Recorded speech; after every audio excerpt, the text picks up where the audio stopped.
All right. Well, hi there, everybody. How's it going? What's up, chat?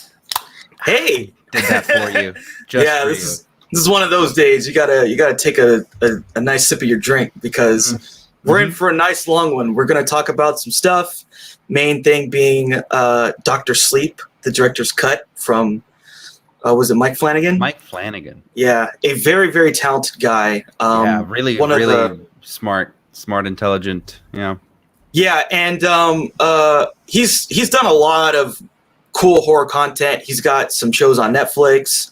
Mm-hmm. He had adapted another Stephen King, I think it was like a short story called Gerald's Game. And this was like the big one, right? Doing Dr. Sleep, doing a sequel to The Shining, bringing back a lot of those same characters in the same universe. So, yeah, this was like a really big deal. But yeah, first off, we wanted to talk a little bit about kind of what's going on in the film world, in our world, and how the dream is collapsing. Let's just put it that way. Yeah, I mean, at first you want to say like, oh, don't let your dreams be dreams. Just do it. Thank you, Shia. But there are some realities, and we just learned. I mean, whatever. The world just learned that we might be seeing 500 theaters shut down very soon, or by the end of this year. So that's not good. Yeah, so I think the company is called Cineworld. They run a bunch of different. So like I'm not sure if it's Cineworld runs all of them in Canada or like the vast majority. I think it's them. The UK as well, or the Europe in general. Yeah. In Europe, yeah. So they run a lot of them, and in America, part of what they run was it Regal? Regal, yeah. So they're shutting down because No Time to Die, the newest James Bond film and the last film of the Daniel Craig era, moved to 2021. So I think exhibitors are getting the sense that there's going to be basically no big films. You're probably going to see Dune and Wonder Woman move again. Mm-hmm. They're just going to have to, because otherwise it's financial suicide. Right. I was going to ask, like, what's left on the 2020 slate? Those are the only two I could think of. Those are the only two I can think of as well. Like there might be some. Oh, the other one would be Soul, but Soul is another one where we feel like it's probably going to move. Soul's probably just going to squeeze its way onto Disney Plus. Yeah. I think they're what they are trying to do with that one is get as many awards as they can. So yeah, it is possible. No, for real. And so they had released it in some big festival. It's already getting a lot of buzz. So I think that's what they want. They want to make sure that it's released within the awards window. The parameters, yeah. Mm-hmm. So like when that is sort of up for debate. I think that basically would mean between November and probably February or January. I mean, it's fine. They could do the Netflix thing where they'll put it in like whatever the bare minimum number of theaters are, wherever, right, in the country. It doesn't really matter at this point. And then I don't see a reason for them not to do like a $30 Mulan Soul release, because like clearly that's been working. So yeah, I'm not sure. It's just like, what are your good options though, right? If it's a 20, none of this is ideal. Yeah, nothing's ideal in terms of 2020 for a big tentpole $200 million film. Yeah, you don't have a lot of great options, so that might be what they're stuck with. But I would not be surprised to see that delayed as well until 2021. Mm-hmm. So yeah, the outlook is bad, very grim. But I guess you'll be able to, whatever theaters are open, you'll see Tenet for another 4 months, 5 months or something. Exactly, as long as the theaters themselves don't collapse or get closed down. Yeah, go bankrupt, shutter. Yeah, you'll get to see Tenet and that one Russell Crowe movie. Yeah. And if you feel like it, you can watch New Mutants. If you feel like it. Don't feel obligated. Yeah. Oh man, New Mutants. Yeah. So I don't think there's really going to be much else coming out the rest of the year. At least not a big film. Yeah. They've all just run away. Yeah. They've all run away. Because the other thing too. So they also did another delay on Black Widow. Oh. Okay. So the whole MCU timeline got shifted back. Pretty much like a whole, I guess you could say like calendar. Yeah. So they had like, so Black Widow was supposed to come out in May. Eternals was supposed to come out in November, and they've just shifted those all to the next year. I see. Well, for them, that's probably helpful in a weird way because they have more time to plan, like what production is going to look like for the next slate or whatever. Yeah. So that's probably a good thing, but no one's happy that they're just losing money. Yeah, no one's happy. I mean, the other thing too is like they haven't even finished a lot of their TV shows. So they were supposed to be done with like WandaVision and the Winter Soldier and whatever. Yeah. And they're not done with those either. I mean, I've heard rumors that they're gonna do like half and half this year, half next year. But again, they're behind. Like everyone's behind, and it just screwed everything up. So I mean, pretty much 2020 has delayed any big release by a year, or like a full calendar year, pretty much. At least, yeah. I was telling Ibrahim, like the one to watch, I think, is Fast 9 because whatever that one does, everything else, they're like they preemptively moved, 6 or 7 months before everybody else moved out of the year. So James Bond moved, and then now Fast and Furious moved again, only about 2 months out, but still. I feel like whoever's in charge of maybe that Universal slate has got their finger on the pulse, and they know something we don't in terms of when would be a good time to put these things in theaters. Because they keep moving that one. That's like their key kind of playing piece, I feel like. Yeah, that is. I mean, that's what Universal has, right? Like that's their biggest franchise. I saw someone was talking about Dr. Fauci had said that it's going to take basically until the end of next year before people can go into a theater without a mask. So even so even if and when things come back, when there is a vaccine at some point next year, we're not going to be back to normal for even longer. So yeah, that's a bummer. Yeah. I mean, and gotta buckle in. If you really, I mean, if you add another 12 months to this or however long, 500 theaters shutting down right now after 9 months of this, or 9 or 8 months of this, that just means that if you add another year to it, we're probably going to see more theaters shut down and more things like this happen. So, pretty grim outlook today, man. A little bit. You just have to wonder, what's going to happen. Are they going to, could theaters be bailed out? Could they receive some kind of extra loans from the government? Like, I mean, it's not all doom and gloom. I mean, theaters is one thing. Obviously, they've pivoted as much as they possibly could with streaming and premium VOD and things like that. But they're not releasing those numbers because they don't have to. So we don't really know if that's actually a good alternative or if everybody's just pretending and they're like, no, this is great. We love selling you Trolls 2 for $20 or whatever. Yeah. I don't know. It'll be interesting at least to see. Exhibition is just completely out of whack, but it looks like production is resuming on a lot of these things, but then they're kind of just like, for what really? Because like if you're making the Batman, for example, you might be starting to realize that's not going to come out in theaters, or at least not go out. Like the wide release of that movie is not going to be what you thought it was when you greenlit it, 2 years ago or whatever. So, who knows? Yeah, interesting. Because when you make a $150, $200 million movie, you gotta get it into theaters worldwide to make a profit on it. Yeah. That's just the end of the debate. That's what you have to do. Who knows what the future is going to be? But I suspect at the end of 2022, I think things will be more normal. Sure, but that's a long ways away. That's a long ways away. Yeah. But for now, the next year and a half may not be great.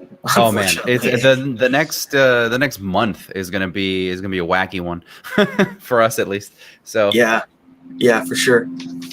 Well, speaking of box office, so this film, Dr. Sleep, did not do well. Unfortunately, we're gonna take it back to a much simpler time, a much better time, 2019. Yeah, when everything came out. Exactly, the namesake of the great almighty COVID-19, 2019, back when movies came out in theaters. I was telling Ibrahim earlier, I watched some of the behind-the-scenes B-roll from this movie, and I was like panicking, and I was just like, why is nobody wearing PPE? Like, there's no PPE, there's no masks. Like, how is everybody hugging on set? This is so weird. And then I was like, wait a minute, the before times. This was shot 2 years ago. Yeah. Okay. Well, what's funny is I suspect that a lot of like even after this is over, a lot of on-set behavior might change a little bit. I've already seen it change. Yeah. It's people don't want to. Well, it's not entirely true. Like most people are kind of like they'll follow the rules and then they still want to like interact the same way that they have been. But the people who are enforcing the stuff are like really strict about it because if anything were to go wrong, then they would fall on them and then they would lose their licenses. Blah blah blah blah blah blah blah. Yeah. So right now it's kind of like we're all a bunch of school children and they're just like, ugh, the teachers over there like going on and on about this PPE stuff, but like really we're okay if we're like in the side room, building something. But who knows what it's going to look like going forward, like especially for a big production, like big production. There's no way, like everyone is just fucking depressed. Big production, like you're going to have someone there. I bet you every crew will have a dedicated like person for making sure people are healthy, like washing their hands and well, they already have those, but they're probably gonna have even more of those for those bigger ones. Well, they're gonna be like on people, like in the crew, like they're gonna be on people, like before whatever, because I think I forget who it was, but I think it was Chloe Zhao. It was some big production where right around like February, March, the director got COVID. Oh, yeah, and this was like before like the world was on fire. Mm-hmm. So and that just totally shut it down, right? Yeah. So just think about like how people are gonna have to interact because you got to be thinking like, look, if even if I'm doing whatever, if I get sick and I'm like a high level. Like a producer, if the AD got sick, right? Yeah. You want to talk about just destroying your shoot? Your AD gets whatever, COVID or the flu. Yeah, and then you have to sit there with the calculator, and be like, who have they been in contact with, as opposed to just kind of them being able to do their job is just like, well, shit, now we have to quarantine everybody and so on. Yeah. So things are gonna change for sure. Yeah. But Dr. Sleep was fine. It went smooth. It came out all right. Yeah, I mean, no one saw it, unfortunately. I think they should have. It was a pretty cool experience. I got to see it. I got to see it in IMAX, which was insane. I'm happy for you, but you know me, and whoever's watched more than one of these probably knows that I have generally like pretty cynical takes on these on this stuff, especially on big name. Big studio films. So when I heard that they were doing a sequel to, first things first, I guess I should say is that I don't know anything about Stephen King. I don't follow his work other than what's in the movies. The honestly, like if it weren't for the Frank Darabont movies in the 90s and 2000s, like I probably wouldn't even give a shit about Stephen King. It's just not my it's not my cup of tea. It's not my thing. In general, he's just like a little too fantastic for me. So I didn't know that he had written a sequel to The Shining. And so I just heard Warner Brothers is doing a sequel to The Shining, and that was it. And I was just like, well, they can fucking they can have it. I don't need to see it. So then I saw that like a cash grab. It was like 100%. The Shining Electric Boogaloo. Exactly. Yeah, and it's like, you're gonna do the Danny Torrance thing. Oh, you casted Ewan McGregor. Oh, you're so fucking cool. So that's why I didn't go see it. But then as soon as it came out, I read all these great things about it, and I did a little more research on it, and then I saw that nobody went to see it as well. So I felt a little bit better about it. Yeah, it did not do well, unfortunately. I that's a really good question as to why it didn't do well. Like a lot of people talked about that. Mm-hmm. I feel like you probably need to in the title say the term The Shining. It probably should have been The Shining Dr. Sleep. I don't know. I don't know if that would have pissed off even more people though. Well, I think it probably, I don't know. I think it's an interesting question to have. I don't know if it would piss off people because at least people know The Shining. Yeah. So, that's I'm sure there's a bunch of people who would be like, yeah, F that. This is a cash grab. Yeah. And because Sorry, you go ahead. Yeah, because I think at least people know The Shining, but Dr. Sleep, like what does that mean? That's what I was gonna say. Like, I'm not a literary genius, so like I'm not good with titles or anything, but Dr. Sleep to me is not a good title. just overall. Someone like there's this guy. He made this really funny joke. His name's Mark Ellis. He said, "Yeah, Doctor Sleep sounds like a biopic of Dr. Kevorkian or something." Because it's like you don't know what it is. You don't know what it's related to. Yeah. And people just make no connection, despite the film being, I think, good enough. I think it's a great film, but like.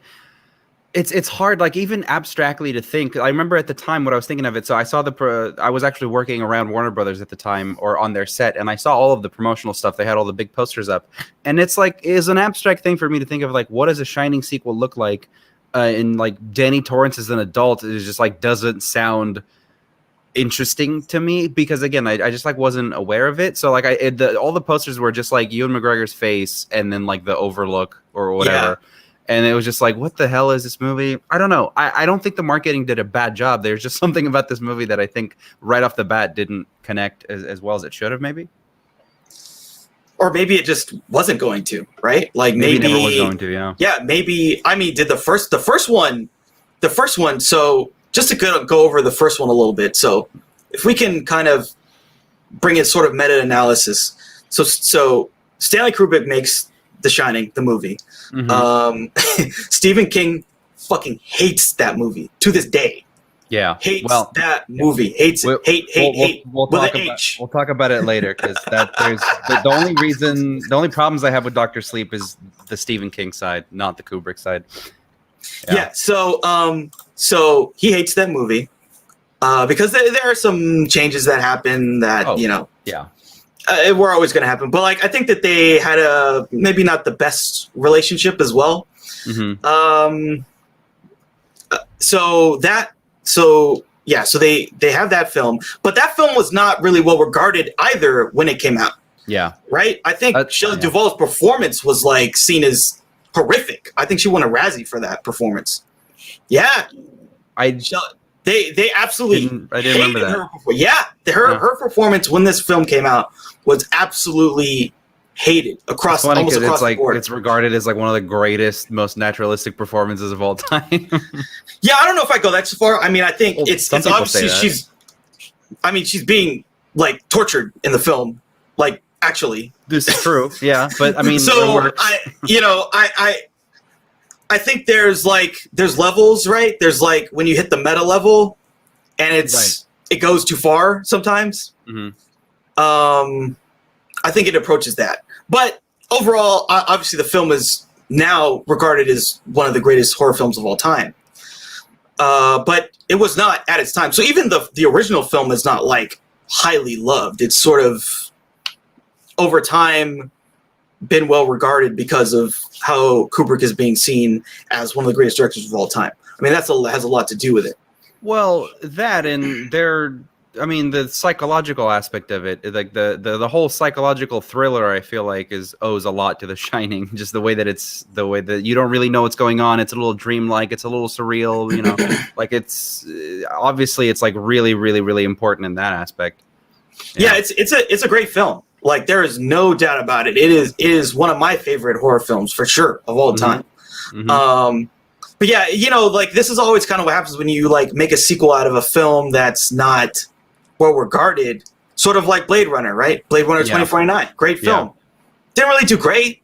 Yeah. But the original didn't do great. So when you're making a sequel off of an IP that's kind of a cult classic, are you going to make a lot of money on it?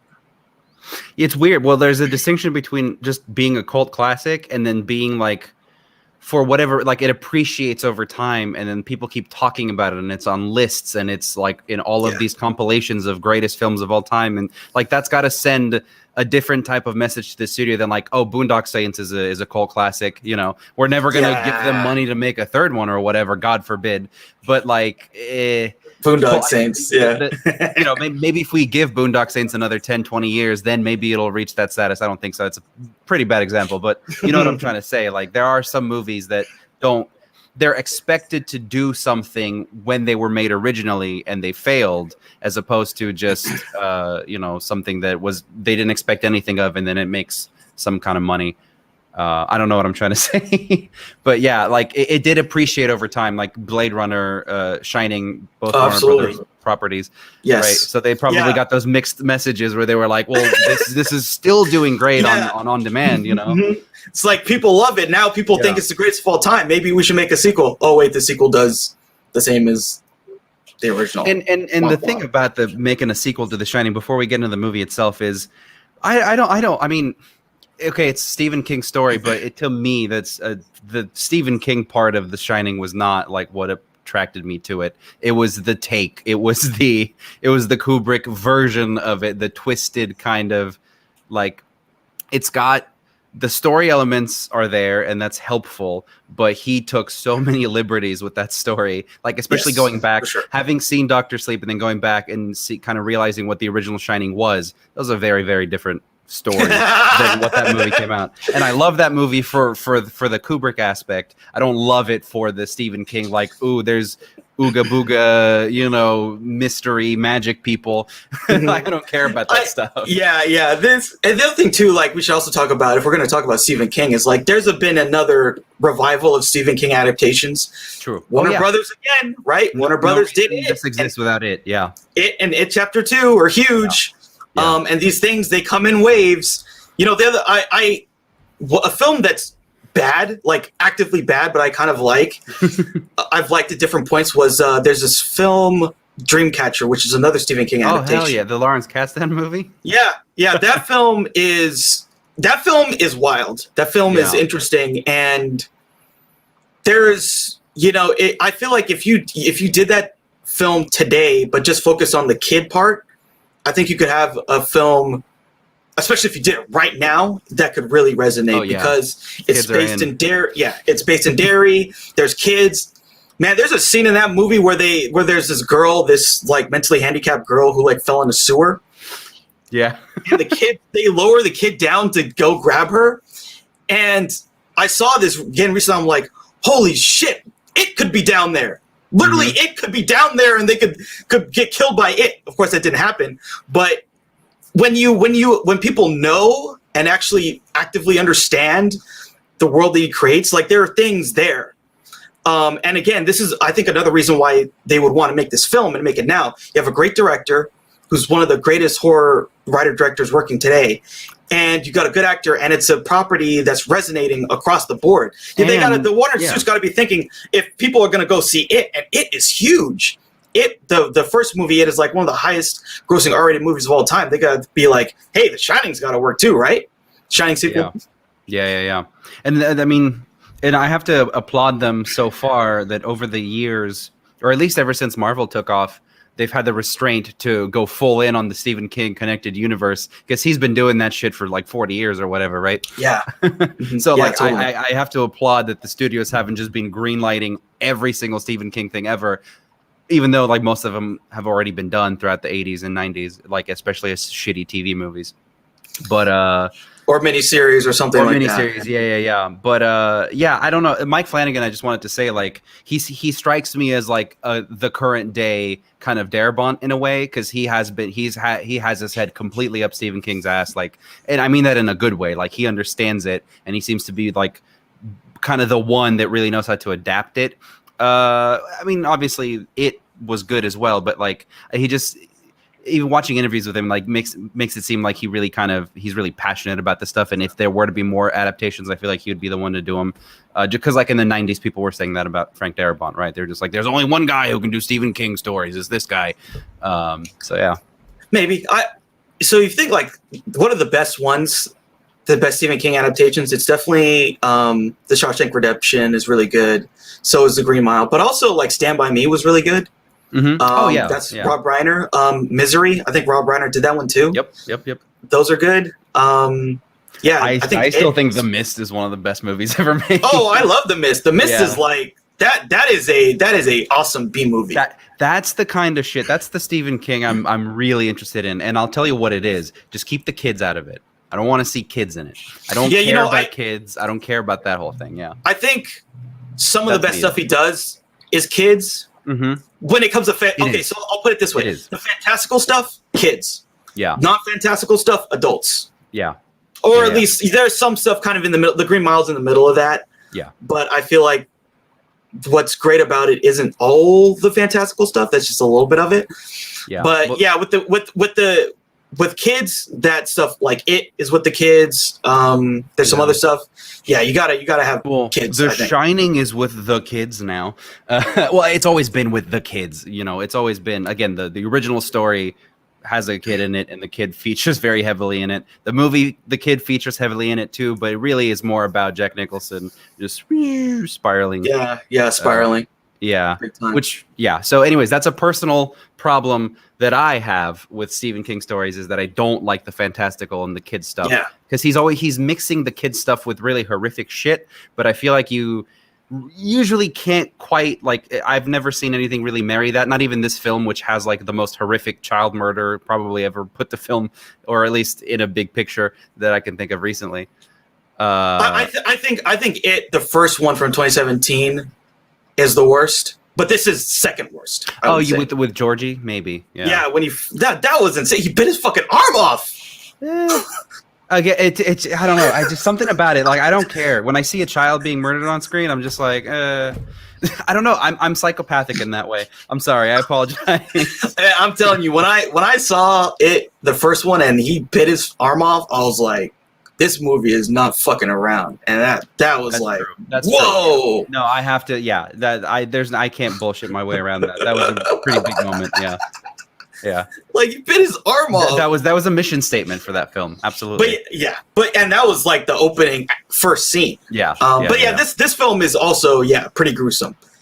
All right, so let's dive in. Let's go into the plot. I dug the child murder scene in this movie. I thought it was as close as we could get to marrying because that's what always I hate about, not I hate, but the Stephen King stuff, or just stuff in general, where like kids have to go through this like crazy, wacky, horrific shit. Like Stranger Things is doing this a lot, but like, and yes, kids are getting murdered, and it's really gruesome, and it's darker than like you would ever think it would be. But for whatever reason, to me, it just like there's still that childhood like wonder, because like by the end of it, you know, if there's a child especially who has to save the day, there's got to be that wonderment or that kind of like childhood innocence that like shines the light through the darkness or whatever. Like you have to have that moment. And I, for whatever reason, because I'm such a nihilist and a pessimist and an asshole, that never works for me. Never once. So, but this movie, I think, got really, really, really, really close, and we can talk about all of the different things. And I love the child actress in this movie is incredible. Oh yeah, the one who plays Abra. Yeah. Really sells it. Like really sells the fact that she's a child, but like also is doing this like. Oh, do you mean like? The tween, or like the child, the younger version? The tween. Sorry, the tween. Okay, yeah. Because there's multiple, and especially the director's cut. There's like more stuff with like we see her really, really young, and then we see her as a tween. Oh, okay. We do see that a little bit in the theatrical, but we see more of it in the director's cut. We get more. I mean, they added a half hour to it, so I'm sure. Like again, to me, it felt like nothing. I don't want to say it felt like nothing was added, but like it was. Some director's cuts feels like it's just a compilation of deleted scenes, and this actually felt like thought out kind of all the way through. So to me, nothing really felt extra. So I'm curious what you have to say about that. Yeah, for sure. Mm-hmm.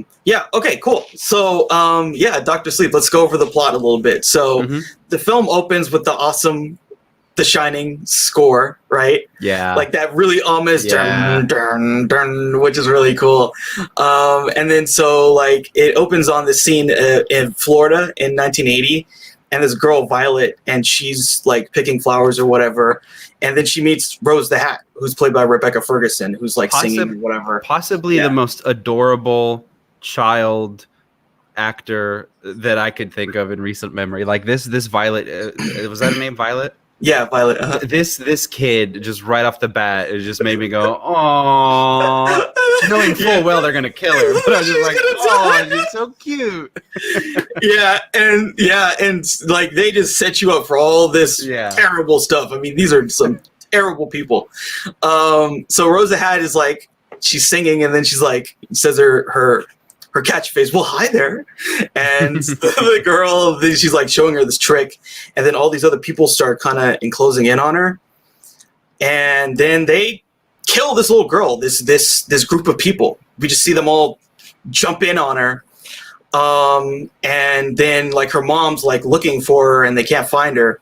And that's how we're introduced to the villains of this film, who we're going to know are the True Knot, these psychic vampires that feed on people that have the Shining.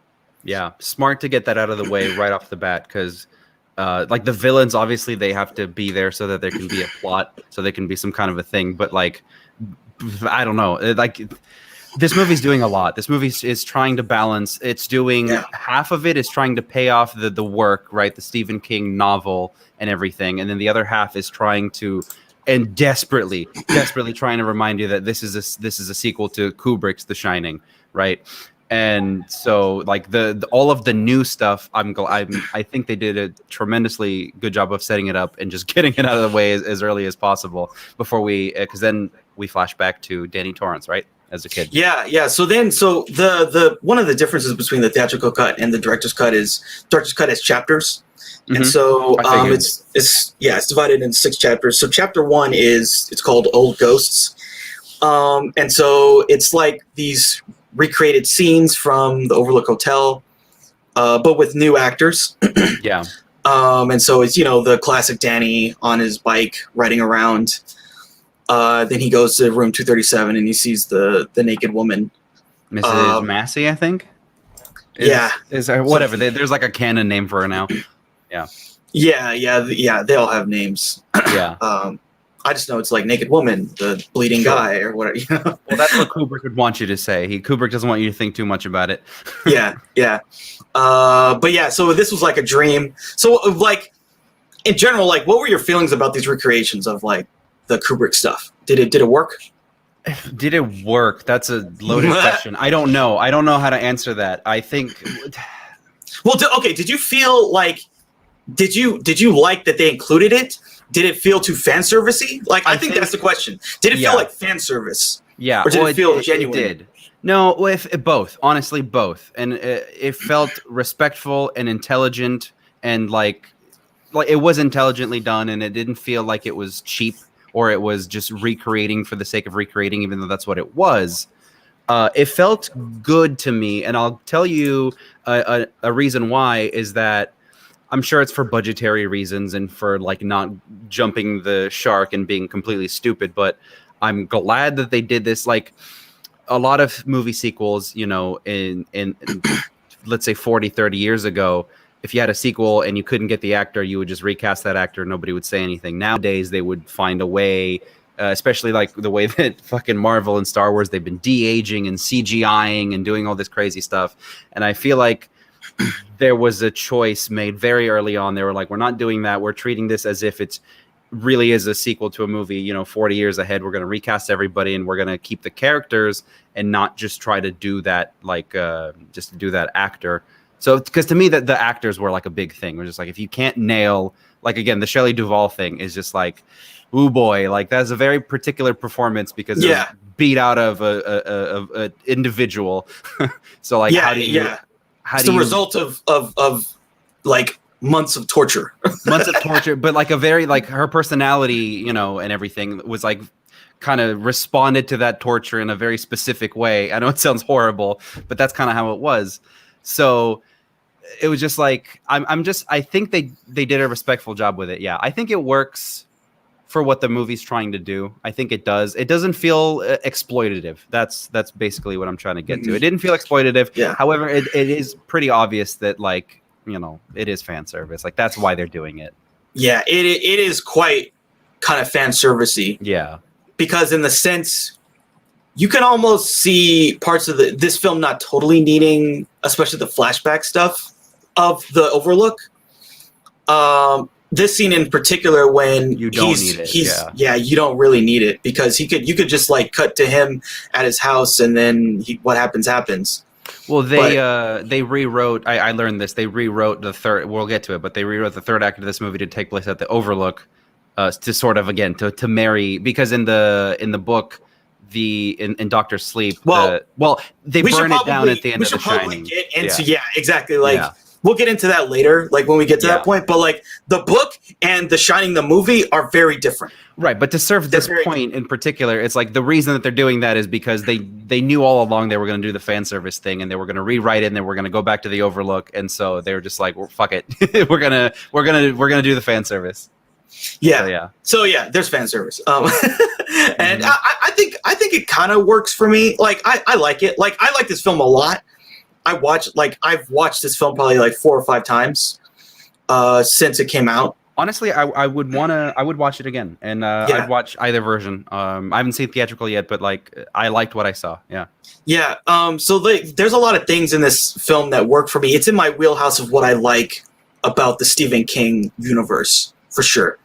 Like all the world building, and he does a great job of world building too. Yes. Like all this, because there is hella shit in this movie in terms of like what The Shining is, right? Like, did The Shining, the first one, really tell us what The Shining is? No, but that's what I love about it. That's why I hate. Well, I don't hate, but like it's so frustrating me that we're gonna do a sequel to The Shining. I love what he did with the first one in that The Shining is the framework upon which Kubrick built his psychological bullshit into it, right? Yeah. Which is not necessarily all in the book, or any of it is in the book, right? So to do this movie and with the intent of marrying keeping Stephen King happy because he's on board with this project, and also keeping The Shining fans happy. Gargantuan dude. Gargantuan task. Yeah. I mean, and one thing I'd seen Flanagan talk about was that he said that this film made Stephen King kind of like The Shining soften up. Softened, I think the term was soften up on it. Yeah. So I think this worked for what Flanagan was trying to do, because if you can get Stephen King to sort of see the big picture of like where the movie universe can work, I think that speaks volumes. Because I mean, he's the main guy. You have to, if you're thinking of I want to win over X person, he's got to be the main guy you want to win over, right? Absolutely, it's the biggest accomplishment of this movie, I think. Yeah. Okay, so in the plot, so we get this flashback. It's a dream. Sort of the reason for us going to that dream is that the ghost, that this woman is still haunting Danny at this time when he's a child, and he sees the naked old woman in his own bathroom, and so he's super scared.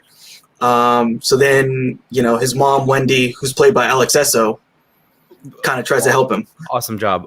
Yeah. But like, I thought, like the way that, like, I feel like this movie's stacked with the Kubrick-esque horror, like most of it in the beginning, I feel like, and it's done like the scene in the forest with the knot and the little girl is like, it's shot in a very interesting way. The reverse shot to the people in the forest, and now they're closer, that kind of thing. And then the stuff in the bathroom with the naked old lady, I felt like maybe because we were with those characters from the first movie. And I like the fact that they just recast them and they did it as if like, shit, like whatever, we're making a new one. It worked really well for me. I thought the whole rest of the movie was going to be like this, and it wasn't. But I liked these beginning parts a lot. It felt very like the Kubrick-esque, like they were paying it off. Yeah. So, by the way, Alex Esso, like she was like kind of close to being in the film that we worked on that I wrote, or Possess My Body. Really? Yeah, she was going to audition, but funny. I think there was some kind of conflict. So yeah, she was almost worked with her, which is funny. So funny. Yeah. She's a big horror person, so I think in general she's up for a lot of horror stuff. If it works for her, she likes it. Well, she did again. Like what an impossible task, but for the little time, because I think they were judicious with how much they were going to show her anyways, or like how much they're going to develop her character in this movie. They don't really have to, but what they showed of her like really kind of encapsulates that kind of Wendy Shelley Duvall. The mannerisms are very there. The mannerisms, It's some like they did, maybe I don't know if it's her actual teeth, but like they did something with her teeth, or like they made her mouth look bigger or something. So I think they did a good job. Yeah. She, and again, it's hard, right? Like those, like it's so distinct, like the performance that Shelley Duvall gave, but she really hit it off the mark.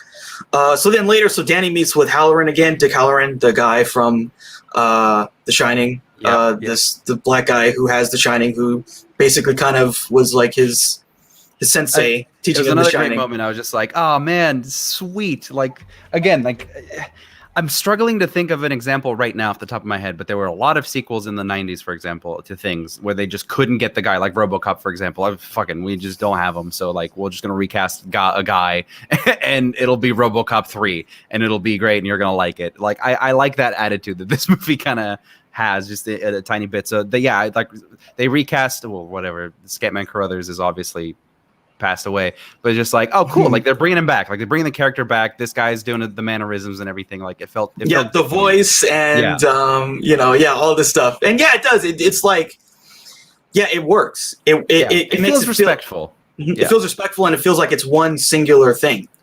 They're all connected. So Dick basically tells Danny how he can control the ghosts, and pretty much he tells him he can create a mental box that he can put the ghosts in to trap them for as long as he keeps them in that mental box. That was the visual of the box, the way that he chose to do that, like the director. That was kind of the first moment where, because again, I was super skeptical going into this movie. Despite the good reviews, I didn't really know much about Mike Flanagan, so I was just like, ooh, like he's done a couple Stephen King things here. He's done some Netflix stuff, but like I didn't really know who he was. And then that, like the way that he did that, like that sequence with the mental image of the box and stuff, I thought was really smart. And I was like, oh, this is an intelligent director. Thank God. And again, we talked earlier about Dreamcatcher. I feel like one of the good things, I think that he's continuing on and building on things that have actually, because this is again another Stephen King sort of trope, if you will, like how the mental space works. Like in that. And we see that almost a direct version of that in this film, what people's mind is like and what it's like for someone to go in and access information in someone's mind. He does a good job of building on the visual imagery and the visual language that we've kind of figured out. Like, how do you visually represent what the Stephen King stuff is? Right. Because when you go deep, and this film goes pretty deep into all of the stuff that someone who has The Shining can do, how do you communicate that to the audience? And that's what I appreciated about it, is that it goes deep into it without just being, two people sitting in a room in front of a map and they're like, all right, so here's how it works. Your mental projection goes here and this and that. Like, it does it all throughout the film in like all the different kind of sequences. Like it's spread out, and I didn't understand all of it. I probably didn't understand half of it, like the whatever the mechanics of this is, but I understand that it was possible and how it was possible. And I think it worked. I think he did a good job with it without just bashing us over the head of like just having one character explain like when you when you shine into someone's mind. Like they didn't do that. It wasn't super expository, but it got it across. And I think the fact that it was all with visual cues, like later on we see Danny basically take out the ghost. He goes into the bathroom, and then we see the box. Yeah. We hear her scream, and the box goes shut. And we just get he trapped the ghost in his mind, in this physical object in his mind, and that's trapped the ghost there forever. Yeah, it's smart. Yeah, cool stuff. And another small part that I really like was like Dick talks about like what happened at the Overlook happened. And basically, he was saying that people that have The Shining, when you go to the Overlook, it wakes up all the ghosts, and they are attracted to The Shining because they feed on it. They need it. Crucial that they put that in this movie, and they build upon it throughout, because, again, that's something that this Kubrick movie just skipped. Because you're supposed to come up. I mean, famously, right, he put Jack Nicholson in that picture at the end of The Shining just to kind of let people go completely apeshit insane, thinking of like, oh my God, what is this? Was this a flashback the whole time? Was this and that? And like, whatever. So like, or was this just like somebody's mind, or is this none of this ever happened? Like, I think that was the intent of the first movie, and I'm glad that, again, trying to marry that Stephen King with the Kubrick, like this movie is kind of just very softly being like, no, like there's an explanation for this, please follow me along, and it wasn't like overbearing. I thought that was smart. Yeah, I think they did a good job of that, but I do think that he leans more like. The Flanagan stuff is leaning more towards the Stephen King. 100%. Like there is a like he's tying into the big universe. Yeah. Right. And it's not just like, well, I don't know, these guys are crazy and he went crazy. It's like, yeah, exactly. No, that's what this movie's doing. Yeah. Mm-hmm. I like that. Yeah. So then we kind of So the other thing too about the name of this film, Dr. Sleep. Ugh. Who is Dr. Sleep? I don't know. Who is Dr. Sleep? Where does that name come from? I don't know. I don't like it. We get a little bit of it. Like they call him Doc because he likes Bugs Bunny. Bugs Bunny, dude. I shit you not. I watched that entire 3-hour movie, sat on it for 2 days, and until like this morning, I was like, I was literally taking my morning piss, and I was like, oh, it's because of Bugs Bunny. Like it did not. It just whooped. Yeah. Straight up did not connect. And that's half of the story. We haven't even gotten to the other half of why.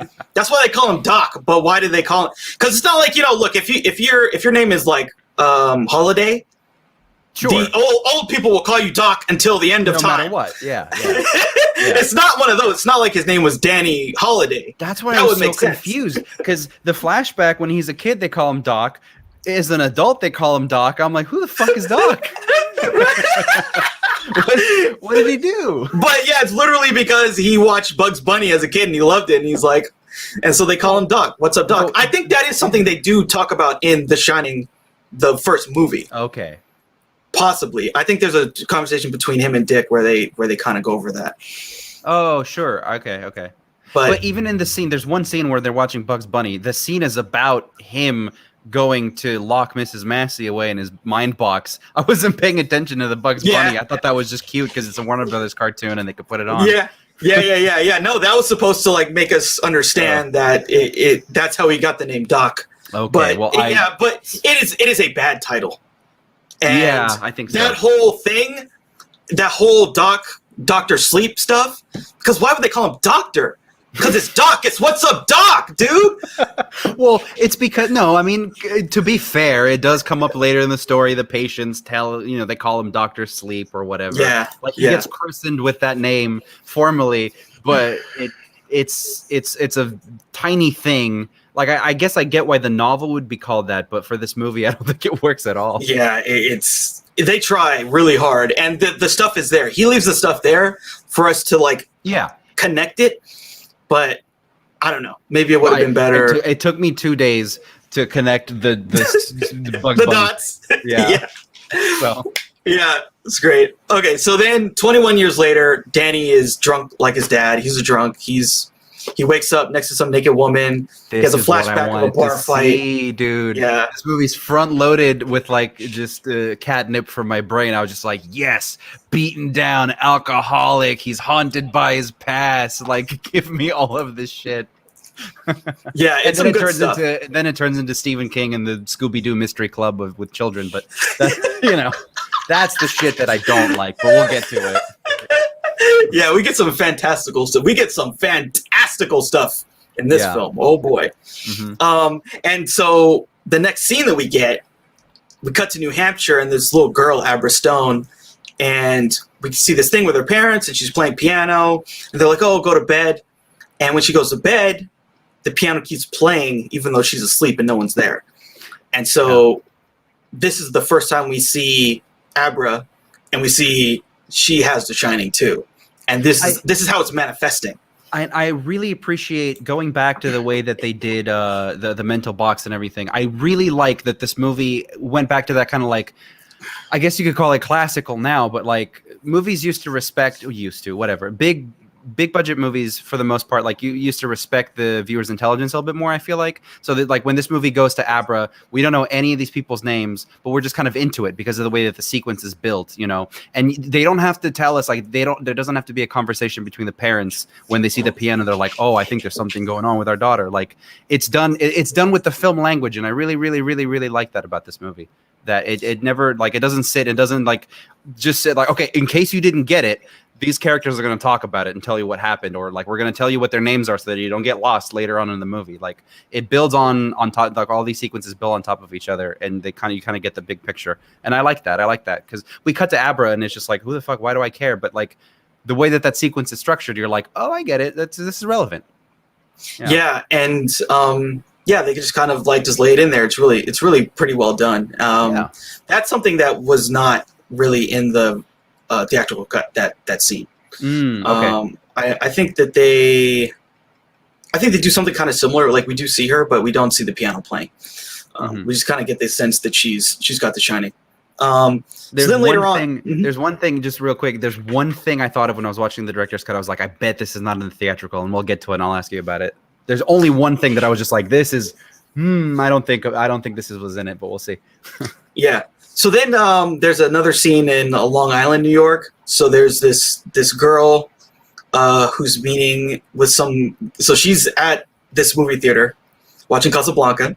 Again, I love it. We don't know who these characters are, but they're the world building, like you said. Yeah. Really, like, it keeps your attention because you're like, oh shit, like, this is it feels like a Mission Impossible. Like, they're setting up all these different locations and all these characters. Yeah, I like that. Yeah. Yeah. So she meets with this guy, this way older guy meets with her. And we see Rose the Hat and this other guy who we're gonna know as Crow Daddy. These True Not people. Great actor. I really like that guy. He's a cool actor so much. Yeah, he's really great in this movie too. It took me until about halfway through this movie to realize he was Hansi from Fargo season 2, and I fucking love that performance. Yeah. Yeah, he puts in a lot of good work. He's a Native American actor, so he's played like Native Americans in a whole bunch of movies and shows. Yeah. And I think he was in Westworld. He's been in a bunch of stuff. He was on an episode of Walker, Texas Ranger, dude. That's my swamp. So this guy, he just like, I really like his performance in this because he's very like rational and logical and kind of like he's trying to be the voice of reason, I guess. Yeah, the voice of reason in the room. Despite the fact that these are all psychic vampires who go around killing people and hunting people. Yeah. So yeah, I really like it's nuanced. He plays a villain, but he doesn't like twirl the mustache. Exactly. Even though he does have a mustache that he could very easily twirl. Yeah. So I really like his performance. So the two of them are watching this interaction between Andy and this guy. And so then we see that Andy has the Shining, and her power is she has the power of persuasion. So if she tells you something, you're going to do it. And later on, like Rose the Hat, they call her a pusher. That's the term they have for her style of ability within the Shining. So then we see what she does to this guy. So they like met up online, and this guy is your typical sick, disgusting motherfucker looking for kids to. Again, just built. They don't. Yeah, it's just built really well. It's just these two people talking, and just the content of their conversation informs you to all of these things. And then you see Rose the Hat and Crow Daddy, and they're all watching a movie, but these two are watching those two, and that's like their movie. Like I like it's intelligent filmmaking for the big popcorn dumb audience, and I like that. And it's well shot too. It's a beautiful scene. It's the typical kind of like the Hollywood. The light is coming from behind. Yeah, right. Of course. Yeah. Rose and people in Crow the theater. Daddy. What? Huh? I know. Those were the times, right? Yeah, I want to see like maybe kids born 10 years ago or whatever who are going through this right now, if they're going to watch movies 10 years from now, and they're going to be like, oh, did people really used to go to raves? Is that a thing? That's sweaty people rubbing up against each other. For real, right? Project X is it's like fiction. Yeah. It's like totally like not, although to be fair, when it comes to parties, people just don't care. They do it anyway. True. Yeah. So Andy, what she does is she basically plants something in his subconscious and she takes his wallet, she takes his money, so that whenever he looks in the mirror, he's going to remember some horrific event that happened, but he can't place it. So it'll keep him away from going after young girls anymore. And he's supposed to say out loud, basically that he's a pedophile. Yeah. Which I liked. Yeah, so she's like that really. I've heard a lot of people feel different ways about Snakebite Andy, but I really liked her character. I like the actress, and I like the way that they depict the character personally. Is that people who are loyal to the book? No, I've seen people who out of blind just film people just I hate Snakebite Andy, but I don't feel that way. I think what a problem that this movie has is that, at least for me, is that it's so strong in its opening and its world building and it's setting everything up that in the second half, a lot of those things, I mean, they don't really they're not setting these characters up for this grand kind of arc or anything, but a lot of them just get dropped and because there's not enough time to really spend time with these characters. So Andy has such a strong introduction. And then she has maybe 2 or 3 more relevant scenes after that. Yeah, well, I think exclusively.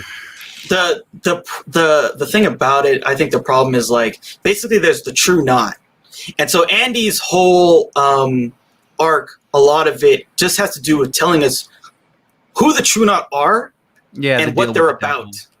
Yeah, how they are a thing. That's her purpose. Yeah. And once she serves that purpose, her character is done. Yeah. And because this film is really about Danny and Abra. Mm-hmm. And the rest, so Danny, there's a whole bunch of arcs with his past and his mom and all this other stuff. Yeah. The drinking is a big thing. Mm-hmm. Yeah, the drinking for sure. And with Abra, it's sort of the typical Stephen King coming into your own kind of, but with powers. Yeah. No, I get that. That's right. No, 100%. Yeah. It just feels like the movie spends a lot of screen time up front with a lot of these characters and then just kind of drops them. But obviously, it serves a purpose. But it just feels that way because a lot of the true knot, you're introduced to some of them, but they're really they're window dressing. They have to be there. It's all one big collective.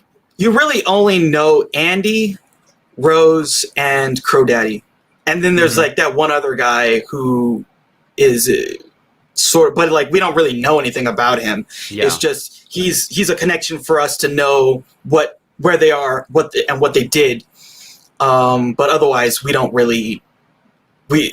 It's really Rose is the antagonist. Yeah, and Crow Daddy is her prime I don't know. Yeah, the prime person who's doing her bidding. Yeah. So but there's a lot of characters, right? There's a lot of characters. Exactly, and you can't fault them for especially even in a 3-hour cut. It's just I don't expect you to at that point make it a miniseries if you really want to spend that much time with the knot.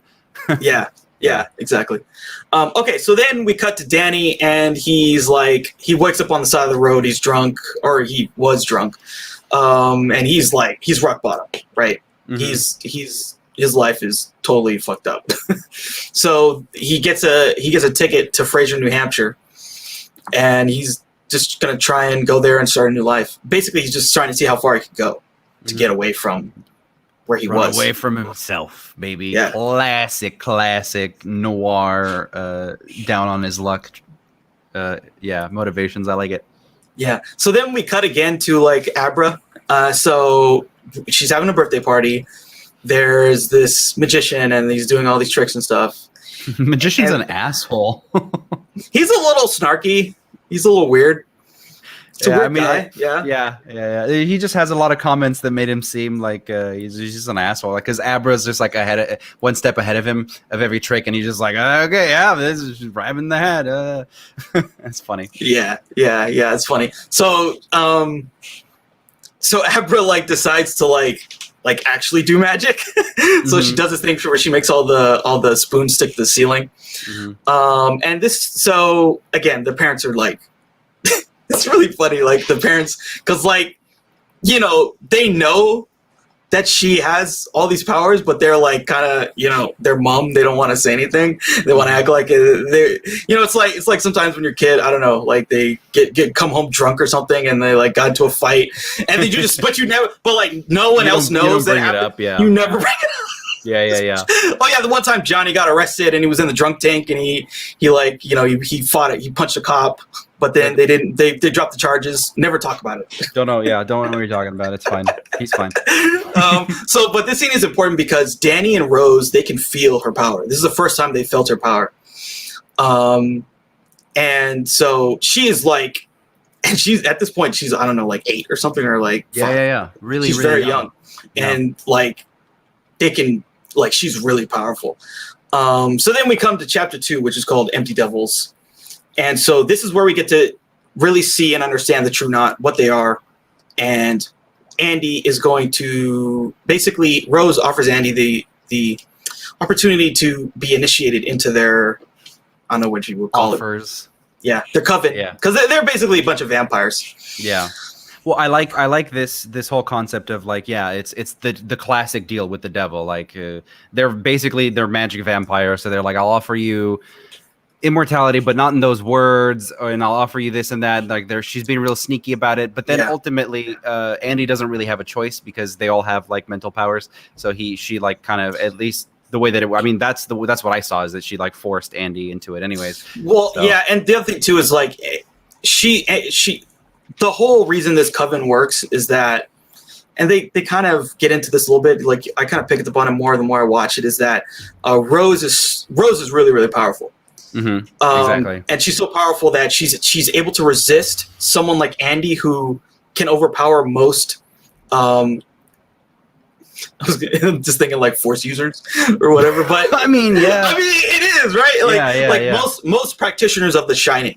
But so there was this interaction where they met Snakebite Andy. Oh, sure. Outside the theater. She was able to use her persuasion on Crow Daddy, but not on Rose. Correct. Yeah. So Rose is more powerful than everybody, pretty much, and so she's able to like do what she wants on basically any other person, that she knows, and so that's why this thing works. Whatever kid they want, they can turn whoever they want. They don't even have to think about it twice because Rose is so powerful. And I like that. I like the idea of making a deal with the devil, but like you don't really have any agency over it, anyways. That was she would either turn or she would be harvested for. She would be harvested and killed for steam. Steam. Okay, I was just like, what is it? The sniff? What do they call it? I forget. They call it steam in this, yeah. So again, more world building stuff. Yeah. And so she agrees to do this deal with the devil. And then later on we see this initiation. But then Danny, he gets off the bus, he meets with this guy Billy, who's played by, again, another great character actor. I'm forgetting his name. Oh my god, Cliff Curtis, dude. Cliff Curtis, yeah. Cliff Curtis is one of the greats. Absolutely, I think should go down in history. Once the story of humanity is told, Cliff Curtis will go down in history as one of the great side character actors, side bit players, like of all time. All time. And not only that, but like he is a legitimately great. He's a great actor. He's from New Zealand. He's from New Zealand, yeah. Yeah, he's one of the. I mean, I don't know if you've seen Once We're Warriors, like. No, we talked about this. I think when we talked about some other movie. Yeah. Yeah. He's amazing in that movie. And that character in that movie, oof. But yeah, he is a great actor, and he's just like a guy I love to see. Yeah, exactly.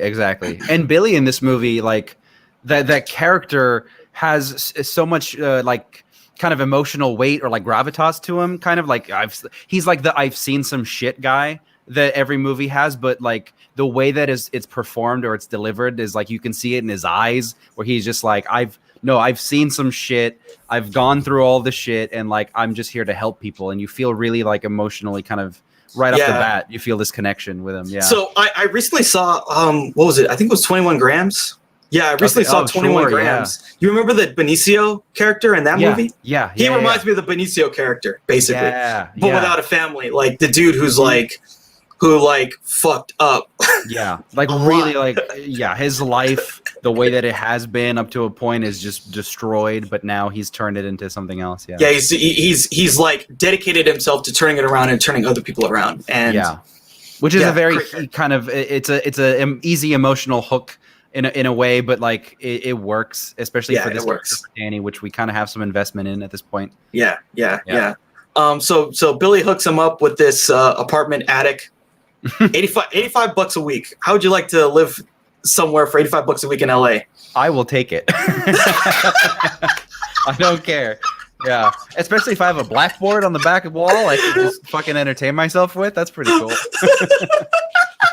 Oh my god. So he helps him out, and he just does it out of sort of the kindness of his heart. Like he understands and he knows that Danny is someone who's hit rock bottom, who alcoholic, has problems, and he's just out of the kindness of his heart helping this guy out. And there's this like, it's very, very, I mean, there's a lot of things that are understated and kind of just little things like you said, like he leaves them there for you to like discover, to think about. But like there's this great interplay between Danny and Billy where like Danny can literally see people, as in he can see like he can read their thoughts and shit like that, and he can know their character. Billy has that power too, but in a different way. Like, because the way Danny always talks to him, he's like, you've always been able to see me. You can see me. Like, there's no logical reason why this guy would hook this guy up. Like, not knowing him would hook him up and vouch for him to get this place and to give him a job and stuff. Like, he could do that. He could do that to anyone coming off the street. But like, he saw something in Danny, and that is a superpower in its own way. I think is what maybe what this was trying to say. This guy is like able to judge character really well. And I thought that was cute, the way that they did the interplay between the two. Yeah, there's a scene where later on, Danny talks about everyone has a little bit of shine, right? Exactly. And I think this is kind of playing into that. Like, again, his ability is the ability to judge someone's character. Yeah, which is something that which is finally something that can ground all of this whimsical bullshit, right? It's just like, like, yes, those people do exist, and it's amazing, and they're amazing, yeah. yeah. That is, it's like the explanation for like how people have that perceptive insight. Exactly. I think later on, Danny says like it's like the person who like their wife is sad, they bring them roses. You're right. Yeah, I think they make that example. Yeah. Mm-hmm. Yeah. Okay, so then we cut to Andy. She's getting initiated into the True Knot. So they do this ritual where they harvest the steam in these like canisters, and then they feed Andy the steam of Violet to transform her into a vampire. And then we see this cool thing where they do all this stuff. They say all this chanting, and then they feed her the steam, and then her eyes change, and then boom. Again, it's very, very cool shit, because I don't think there's ever a moment where they sit down and they're like, I mean, well, it is, and it's sprinkled throughout, but there's not like one moment where they're like, all right, so steam is the essence of children that have shining powers. It's like, it's all done kind of throughout, and you see it, and then you kind of understand it. I'm going to keep bringing this up because I think this is the strength of the movie. Yeah. It's using its own, it's being a film telling a story. Imagine that. Yeah, exactly. Yeah. Something we need more of in this world. Yeah. Like the good stuff. The good stuff, yeah. Yeah. So then, we cut to another scene where Danny wakes up and he sees this woman that he slept with earlier on in the film, who was this like drug addict, drunk like him, she died. And then he sees her like ghost. And the ghost is telling him like, oh, they haven't found me yet. And it's hella creepy. Basically. This was the scene. Was this in the theatrical version? Him seeing the ghost specifically? Yeah. Was it? God, that felt so added. That felt so tacked on. Well, you gotta hit the scares. I think that's the thing. Okay. You gotta hit the scares. I understand it, but it didn't really add too much to his character. Like it felt like if you got to add to the scares, fine, that's what it is. And there's also a ghost baby. The ghost baby. Mm-hmm. Sure, cool. I guess that's the one thing that felt like it was kind of unnecessary. It's creepy that this thing that we saw earlier in the movie happened. like these people died, or maybe because of his actions, and that kind of pushes him more towards whatever he's going to end up by the end of the movie. His virtuous, his good side, but seemed extra. I think the point of the scene too is like right after we see him, he asks Billy for help and getting sober, and then that scene where you're talking about, it's like, oh, you've always seen me. And so then Billy gets him into AA. So I think that scene was supposed to be just like he felt like, F this, I need to get off this booze. Interesting. I feel like that's why the scene happened. For sure, yeah. And so then he meets this guy, Dr. John. They have this interaction where he sort of shows the Bruce shine. Greenwood, one of the greats, one of the great character actors. Yeah, I mean, Bruce Greenwood, like, if you like put wasp in a dictionary, I feel like his face, him, Jack Kennedy, and like Robert Kennedy, like just like show all the Kennedys, Bruce Greenwood, and like like if you need a New Englander or like a guy, I recently I was watching iRobot where he plays the CEO, just like any one of those characters, like he fits. Yeah, exactly. So it was nice to see. And then they do this stupid shit. I don't know if it's jumping ahead a little bit, but we end up in his. So he goes to AA and he meets all these characters. He meets what's his name, the doc, right? He's an actual doctor. Bruce Greenwood's character. Dr. John is his name. He's an actual doctor at a hospice. Yeah, and then for whatever reason, Danny decides to tell him that like, oh hey, I know that you're looking for your watch. You forgot your watch on the hand dryer or whatever. And then we end up in his office, and then they do like a shot-for-shot remake of the fucking the Shining, which I did not like. That was the point. Like we had a lot of The Shining in the beginning of the movie, and now we were getting into the new stuff, and then they did the kind of the same. And his office, his desk is laid out exactly the same as in the interview with Jack Nicholson at the beginning of The Shining. That I was just like, it's too much. Like. And I know there's no reason you would build those sets if you're not going to go to them later. So, like, I know we're going to get to it, but, like, not now, man. I'm into the new stuff. Don't put Shining in this right now. That was the one moment where I was just like, oh. Yeah, it kind of broke it a little bit, yeah. That was some good stuff. Like Danny has a really good line in there. He says, like, so basically Jack's like he's like, are you sure you can work at a hospice? And he's like, I don't care. The world is one big hospice with fresh air. Like I'm not afraid of people dying. And so then he goes to do that. Basically, he's going to work at the hospice, and that's again another part of the Dr. Sleep part of this. Like why that's his name. Yeah. Then we cut to Andy again, and now she's finally transformed into a psychic vampire. And so Andy asks, like, am I still alive? And Rose is like, well, do you care? You're immortal. You're immortal. Well, and there's another line in there where he's like, oh, I felt like I died. And she's like, well, you did. And he's like, oh, yeah. What? Yeah. So then back to Danny. Danny is working at this hospice, and then there's this cat named Hazzy. That's like the most Stephen King shit I could ever think of. Is this cat that like knows when people are gonna die, which is based on a real thing apparently. This cat is like literally half the reason he wrote the book. Okay, there you go. Literally half the reason he wrote that book. I sniffed it out. I was just like, that is the most Stephen King shit. Yeah. So the cat goes to this guy. The guy's about to die. Danny kind of comforts him. The guy dies. He sees the steam come out of his lungs. And again, this is another building. Everyone has steam. Yeah. Steam is this thing. Blah blah blah. And steam is when you die. When you're dying, the steam is coming out. Yeah. So more world building. And then Danny goes home, and then he gets his first contact with Abra. She writes hello on his chalkboard. And I think he might write back or something like that. But anyway, that's the first time the two of them come to know each other. Yeah. So then we get into the next chapter, chapter 3, which is called Little Spy, which is in 2019, current day. It's 8 years later. And Danny's been sober for 8 years.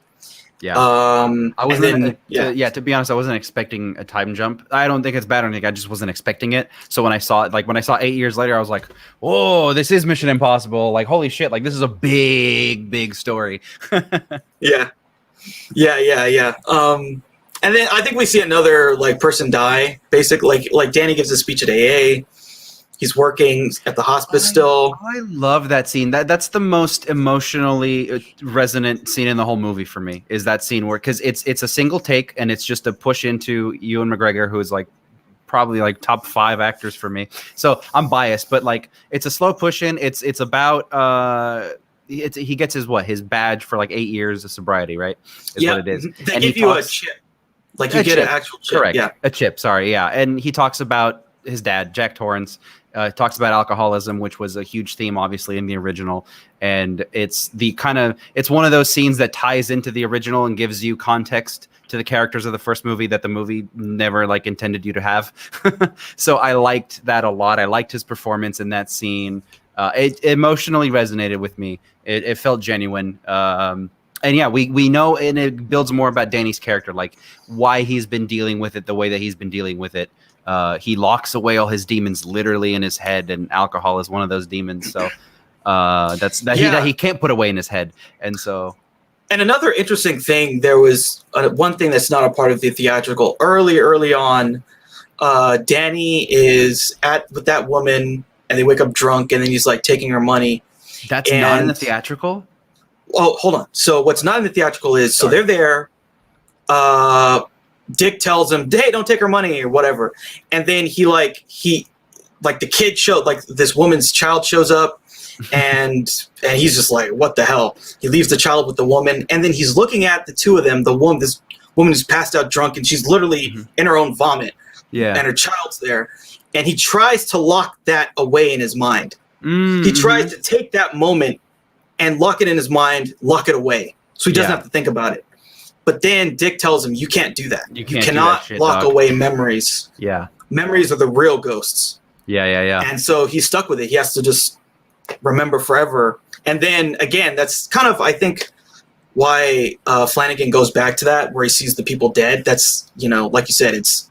Sure. That is a haunting moment for him. That memory of seeing the two of them. But them manifesting as ghosts, other than being scary, then made me think of like, oh fuck, what's going on here? I know, I understand that 100%. That's interesting. I didn't know. So what did they take out specifically? The fact that he was trying to lock memories?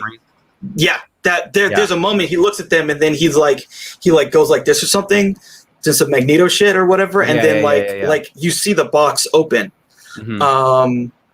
But then Dick is like, no, you can't lock that away. I think that's a strong character thing that'll like inform his decisions later on and stuff. But I think the sobriety speech was really, really well done. And I like the fact that it was one take. I really like that. It felt like we were there with him, Yeah, it's good stuff. And then we finally get to understand why Dr. Sleep, what it is, why that's the name of the title, why he's called Dr. Sleep. He's at hospice. He's helping another guy who's about to die. The cat goes to him. And then he's like, "Oh, Dr. Sleep, that's blah, blah." It's one of those roll credit scenes like, there, he said it. He said the thing. It's Dr. Sleep. It's the title of the movie. Yeah. So that's why it's called Dr. Sleep, because he works at this hospice, and when he comes to see you, you're going to die. Well, yeah, the patients, he's become, there's like a legend about him, and he's like, when Dr. Sleep comes to visit you, your time's up. Okay. So how that got from Bugs Bunny and some other stuff to where we got in the film, it is what it is. So sure. Okay, so then we cut to the True Knot again, and so Crow Daddy is talking with Rose, and they're all collectively hungry. The whole group, they haven't been able to feed as much as they want. I forget the one, was Uncle Flick or something like that? Grandpa Flick, yeah. Grandpa Flick, he's actively dying. God bless Mike Flanagan, because there's no way this guy's not a Twin Peaks fan, that he would have cast the fireman from Twin Peaks to be Grandpa Flick. There's no fucking way. That guy doesn't really act. So he's been, he was in like Men in Black 1, the first one. He's been in some big stuff. I mean, sure. Back then, yeah. During the kind of like peak of that, but like to bring him out of obscurity after. Oh, and he's a Mike Flanagan guy. He's in a lot of his stuff. That's so great. He's in Gerald's Game. Oh, I'm happy. I'm so happy. I'm just glad. I love anything that like resembles Lynch to me is just a good thing. So yeah. So basically, Crow Daddy is trying to find this guy in Iowa, this kid who's got really got a lot of steam, and they almost found him. So then we cut to this the scene is Adar, Iowa, And it's a baseball game. They're playing baseball, and then it's like this guy number 19, Bradley Trevor is his name, played by the great Jacob Tremblay. Seriously, I was just one of the great child actors of his time. Jacob Tremblay deserves a lot of credit. Yeah. And he's their target. He is their target. He's got, and there's this, this interesting conversation where these people are like, "Oh yeah, number 19, he's so good. Yeah, it's like he can read people's minds. Yeah. He can read the pitcher's mind. He's gonna be really good one day." It's like, no, he's gonna die. Yeah. So and it's like, okay, in 2019, do you let your kid walk alone, like anywhere? Solid point. But the scenery. So it's Iowa, right? Like the way that they set that area up, where it's just fields and then a baseball field with like 20 people there, kind of gives you the sense that like maybe we are in the 50s. I know. Like it took my mind off of the fact that this is supposed to be present day. Because then he's walking home through a fucking field by himself. Like on the side of the road, and it's just like nothing in road and like fucking like plants or Like I'm pretty sure they have cars in Iowa. Well, I mean, I don't really care a lot about that. I mean, I didn't think about it much. Again, these people are so powerful, they could have like, they could have do anything. They could have just told Dad to take a walk, Yeah, exactly. It's not a big deal. Yeah, but I think visually, it's more interesting, I guess, this way. Yeah, it is very like creepy. So then they pull up next to him. What's her name? Andy like persuades him to get into the car. And then the next scene, it's night. Persuades. I'm just saying, like her power, that's how I would define it. It's the power, or like push her or whatever. Like she has the power of persuasion. That's something we've seen in some other media. Notably, it rings a bell. Yeah. Whoa. And you're gone. Yeah, I'm gone. Whoa. Like a silhouette now. Okay. So anyway, I'll come back at some point. We'll figure it out. Okay, there we go. So yeah, she persuades him. He gets in the truck. Cut to later on. It's nighttime. They torture the shit out of this guy. Yeah. They fucking they chain him to some stakes, and Rose just fucking tortures the shit out of him. As the depraved psychopath lunatic that I am, this scene goes on. Maybe it's a director's cut thing, but the scene goes longer than you would expect it to, which is effective. But again, as that psychopath, for whatever reason, and the kid gets all bloodied up and he's screaming the whole time and he's crying, and it's like, it's terrible, terrible shit. But it didn't satisfy my bloodlust for some reason. It just didn't feel like... You wanted more? No, I didn't want more. It just holy shit. I didn't want more. No, it's just like... You want to see the kid's arm get bitten off or something. Yeah, something, like...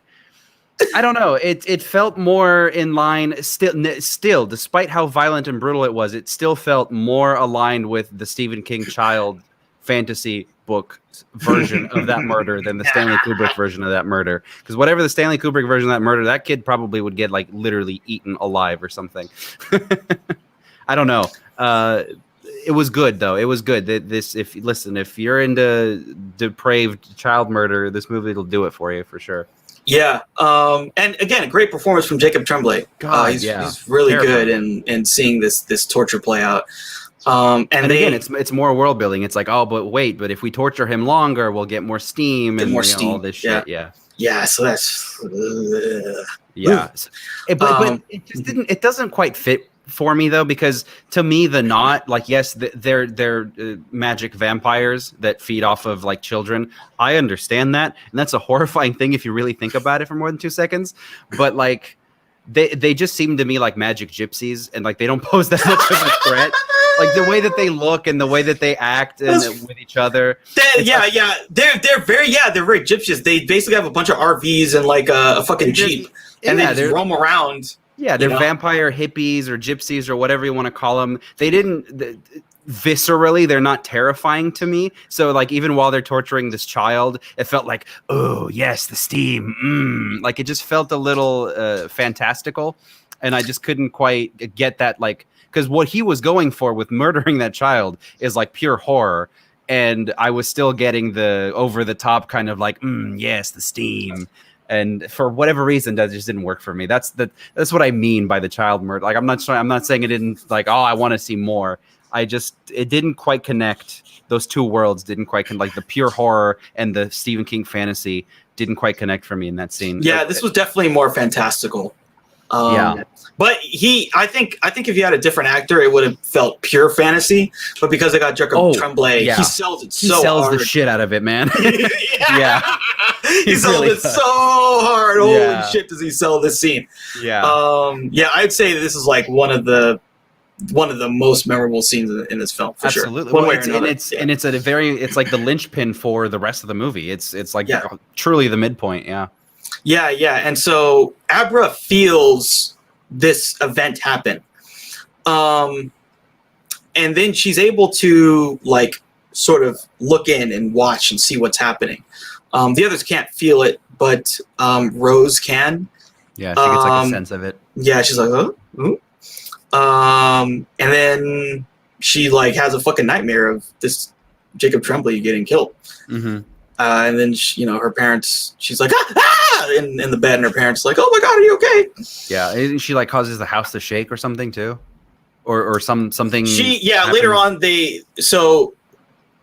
later on she, not the house, like that part of New York. Oh, okay, yeah. That's what it is. I was trying to reconcile that because like in my mind it made sense, but I don't think we see it. So when they're talking about like, oh, did you really like shake a whole neighborhood? And I'm like, I think she did. I think there's this scene later on where Crow Daddy is talking to Rose, and they're like, oh, I looked at this news report and they said in New York there was an earthquake, but there was no seismic activity. Yeah, that's so what she has to live there. Yeah. And so Abra then sends a message to Danny on his whiteboard. Yeah. Red rum. At least that's what he sees when he's looking in the mirror. But dude, as far as the fans, and I knew at this point in the movie, like after the Bruce Greenwood office scene, I knew that like it was just pure fan service. But like, and I knew this was fan service. But dude, I got the chills when seeing that scene. It just plays on that. Like I've seen The Shining so many times, and I love that movie so much. So to see a version of Danny Torrance, see Red Rum in the mirror again. And especially at this point in his life when he had put all that behind him was a really powerful and moment. It's catching up to him. And again, that's like the central problem for his character. He's trying to kind of get away from the past, but he can't. And it keeps coming back to him. Like he didn't ask to like, be friends with Abra or know Abra or anything. Mm-hmm. She just kind of reached out and felt him because he was another person. Yeah, like on his level, basically. On her level, what's funny? A quick aside. I've watched The Shining many times, and I've watched it with many people. And always, consistently, the parts about The Shining that I don't like is the part where Scatman Carruthers is explaining The Shining to them. They're like, "There's many people who shine, and you got the shine." And I'm just like, I don't fucking care. Go back to the Jack Torrance stuff. So the fact that this movie was able to keep me on the hook as long as it did was impressive. Yeah. And Stanley Kubrick didn't care about it either. Like he didn't. He probably had no interest in that. But I mean, the film is like great. It's creepy and scary. Of course. But that's what it's like. I'm shaped by that. So this movie doing so much of the fantastical Stephen King stuff, it's like 80% that. It was surprising to me that it got me to care a lot more than, because trust me, I don't like the stuff. I don't care about The Shining in that way. Yeah. But it was good. Yeah. So, like I was saying, Rose and Crow Daddy, they know that she was like Rose calls her a looker or whatever. Like she's able to look in and remote view and stuff. And so then that's what it is. It's remote desktop. I'm gonna check your computer for viruses. Yeah. So they decide that they're gonna try and find her and harvest her because they think that she's like a whale. She's like super, super powerful, super steamy. And then we get to see more from Abra's perspective. Again, her parents, they like see no evil, hear no evil, speak no evil. There's all this weird stuff that their daughter does, but they don't want to talk about it because how do you say, oh yeah, by the way, my daughter has psychic powers and I don't know what she can do, but like when she was a kid, she could do this, now she can do that. You're all going to the loony bin. Yeah, you don't want that. Yeah. So they just there's this interesting thing where they don't talk explicitly about it, but they know that she has these powers. And there's this other kind of interesting subplotish kind of thing that happens with the mom. The mom's going to see the grandma who's dying, and the mom kind of asks Abra, like, oh, is she going to make it, blah, blah, blah. I feel like... Pretty effective. I thought that was pretty effective in telling us everything you just said, that like the parents know about it, but they don't really talk about it. Because I was wondering, I was like, at this point, Abra's like kind of really powerful, and I'm sure she does this shit all day, every day. So like the parents know about it, but like to what extent? So the mom asking that question, because it's a very relatable thing of like, oh, I'm gonna go visit grandma and grandma's not doing well. Is she gonna pull through this time? That added onto it. I was like, oh, they know. It's cool. Yeah, they know. So it's funny. It's like I don't know. It's almost like knowing someone, or like insider trading or something. It's like you kind of. It's like, Yeah. okay, so are you guys? Is the stock going to go down? Are you guys? What are the quarterly reports going to look like? They're looking good. Yeah. Buy the stuff. It's like that. But that go see grandma. Yeah, go see grandma. Yeah, go. You're gonna regret it if you don't. Yeah, exactly. But that scene's also interesting because later on, something happens with the dad, and that's why the mom does not have anything happen to her. So she's away. The mom's away. Yeah, that's the other reason for that scene. Yeah. So then we get more stuff with Abra. Like Abra is trying to find out. She just can't get this thing out of her head. This whole Bradley Trevor situation. So she's at school, and we see that she can read people's minds. And then she's just like searching the internet. She finds Bradley Trevor, finds his picture. She goes home and she like, I forget, there's like a term, mental projection or something like that. So she takes the picture and she's able to like find where it was that he died and like see the event through his eyes. So she sees Iowa, she sees the industrial factory where they took him and killed him. Yeah. Then I'm assuming in the book they explain more of the mechanics of how this stuff works. But I'm kind of happy that the movie doesn't really dwell on it too much. It just kind of, again, just visually presents you with these things, and it's like, because of this, she's able to do this. Go with it. She's really powerful. We've already established that she's really powerful. Go with it. I appreciate that about this movie, because if they were to stop and slow down and go through the mechanics of the way that like everybody's shine works, that would have really, really slowed it down. Yeah, for sure. And then she so then Abra like, basically, I forget what she does. I think there's some object she takes or something, and she's like able to tap into like Rose's mind, and she's like actually seeing her. Yeah, Rose, where she's at some shopping mall or something. Was it like the baseball glove of one of the guys or something, or is that later? This is before that. Yeah, this is before that. I don't remember how she is able to project into Rose's mind, but she projects into her mind, and then Rose is like, "Oh, hi there." Like literally, I think that's basically what she said. Yeah. And then she's able to, because again, Rose is very powerful too. She's able to like touch her through their connection that they have at that moment, and that freaks Abra out. And then she pushes Rose out of her. Yeah, and you see her in the supermarket just like fly back and like, it was visually very, very scary, creepy too. Because like at this point again, like you're just kind of going along with like these people are fucking around in each other's heads, but when she touches her, in like you're like, oh, that's not supposed to happen.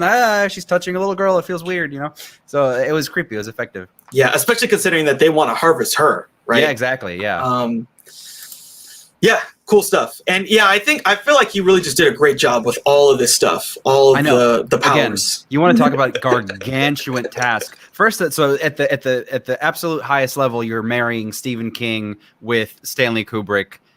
This guy hates what this guy did, but you're trying to keep them both happy. Well, you're trying to keep the audience of the first one happy, and you're trying to keep this guy happy. And then underneath all of that is like the day-to-day grunt work of being a director and coming up with all these visually interesting things of doing all of this crazy shit. So I think, considering the task, I think he did a phenomenal job. Yeah, it's really great. So then we get to the next chapter. So chapter 4 for Turn World. So Abra decides to cut class to meet with Danny. And so she just, Yep. Man, and I really liked too, like the way they handled the situation. So she gets in a bus, she goes to New Hampshire or whatever, meets with him, and then Danny's like, "Dude, look, you're you're a like teenage black girl and I'm an old white dude. This is not okay. Yeah. This is not okay at all. Yeah. But he's like, oh no, it's okay. Just you're my Uncle Dan. It's like, sure. Okay, sure. That's necessary because the whole time I was thinking of like, the fuck is Billy gonna think about this? You know, like he's gonna Billy sees him, right? He's gonna ask, like he's gonna ask, like what is so like I'm glad they put that line in there. You're my Uncle Dan because that's like a decent enough excuse. Yeah. Because they do have this connection, and so then they have this conversation about Bradley Trevor, who got killed, and she's like, hey, look, I want to basically find these people who did it and stop them. And Danny's like, no, don't do that. Don't shine, because they will come after you, and they will not stop. And that's that, basically. Yeah. But then later, Dick Hallorann comes back to Danny, and he tells him, hey, look, you know, I helped you when you were a kid understand The Shining. You need to help her and pay it forward. Yeah. And this is the last time you're ever going to see me, too. So I thought that was interesting. Yeah, made sense. Pretty effective. So that kind of changes his mind a little bit, Danny. But then, but not completely. Not completely. He's still like, I don't know. That's how characters work, baby. Yeah. What's cool too is like, Danny says to her this line, like, the world's a hungry place. And like, you know, basically there are these things out there that, cause he's used to it, right? He's used to like all these fucking ghosts just show up in his life, and they're presumably he sees other people's ghosts too. So he's just like, I'm numb to it. I'm shutting myself away from it. Yeah. And like, you know, another great metaphor that he uses is like, he says that they're like a radio, right? They can get all these signals, and if you broadcast yourself out for these signals, you're going to get all kinds of stuff. Yeah. Right. Yeah. And again, like, correct me if I'm wrong. Is that not how it was explained in the first movie? Didn't they use that analog? I'm pretty sure they do, because there's a whole thing in the first movie where like the radio stops working, or in the Overlook, and then like Scatman Crothers is probably like, "You're the radio, Danny." I think that's a thing. I could be remembering wrong. Okay. Yeah. So they go back to that analogy here. And that's important because, again, Dick Hallorann in that first scene with Danny when he was a kid talks about like how, you know, he uses this analogy like they're like mosquitoes to like a pool of blood. These things that are attracted to people that have The Shining because it's such a powerful, and you know, when you get into more of the like overarching large Stephen King universe, beings that have The Shining are very rare, and they're very coveted, and they're exploited by negative, you know, people. It's almost like talented people in the real world get exploited by less talented people all the time, or people with no talent. Yeah. So I think he does a good job of creating some type of way for us to understand what is The Shining, right? Yeah. I mean, that's really what this film should be. The Shining, a in-depth explanation. Yes and no. I mean, again, I'm glad that they tell us things that it can do or it can't do or how, but it doesn't really, or not necessarily, sorry, it doesn't tell us how. I mean, it does in some instances, but I feel like you only ever get to see it kind of happen. Like, I don't think there's ever like a really, really in-depth conversation about like the mechanics of it. You just know you can do this, you can't do this, or maybe you can. I don't know. There's people that are more powerful. There's different like power levels, like it's Dragon Ball Z or something. So yeah, well, I think the best way to put it is like different people can do different things and they have specialization. So like Andy is good at persuasion. Yeah. Rose is good at a lot of different things. Abra's good at a lot of different things. Yeah. From that aspect, yeah, they do explain a lot. They do. Like Crow Daddy is good at tracking people. He can find someone from some small thing. Yeah, but again, it's not like in the metaphysical plane. There's the midichlorians, and that's how The Shining works. Like they don't do that. Thank God. Yeah, midichlorians. You know what I'm trying to say. That's a big oof. That's a big oof. Okay, so back to the plot. So Rose decides. So now Crow Daddy gives her this information about like basically where exactly about she is, because they have that information where like there was an earthquake without any seismic activity. Yeah. So at night, Rose does an astral projection to find Abra. So we get this cool scene where she like projects and we see her in the clouds and she's flying and she lands. So cool, dude. Cool. I love that shit. I love that shit because again, it goes back to the whole of like, if we were to do a sequel to The Shining, let's pretend it's 1985 or whatever. Jack Nicholson doesn't want to do it. He will not sign on to do it. Shelley Duvall doesn't want to sign on to do it. What would you do in that era? You would just recast them. You would go ahead and do it anyways. I mean, they did 2010, right? So, yeah. And the way that this movie approaches effects is what I'm trying to say is very like retro or in that kind of psychedelic late 70s way of like they just get really inventive with camera moves and not necessarily green screens, but like backgrounds and moving things and stuff. It doesn't go crazy CG. It doesn't feel like a Harry Potter movie, which it very easily could be, I think. It tries to maintain that like late 70s cinematic language of this stuff being weird and like kind of whizzing you out a little bit. And I appreciated that a lot about this movie. I really like this scene a lot. Yeah. Like the way, just all the visual language stuff that he builds is so brilliant. Because they could have looked like Spider-Man Far From Home, like that mysterious scene. Like they could have done that. They could have just done wacky effects, crazy, everything spiraling. But they did it in like a very kind of staged like way, which I really, like you said, like I really like it. The visual language is consistent because they're clearly trying to do Kubrick, so they're paying that forward. Mm-hmm. So she gets into Abra's mind, and again, this is more of the Stephen King world building stuff, like what someone's mind is like when you access it psychically. And again, like I was talking about Dreamcatcher, where fucking dream. That's a thing. Where an alien is in someone, when an alien takes over someone's mind, and we have shots from the person in their mind in the back seat. Yeah. Like fucking Get Out.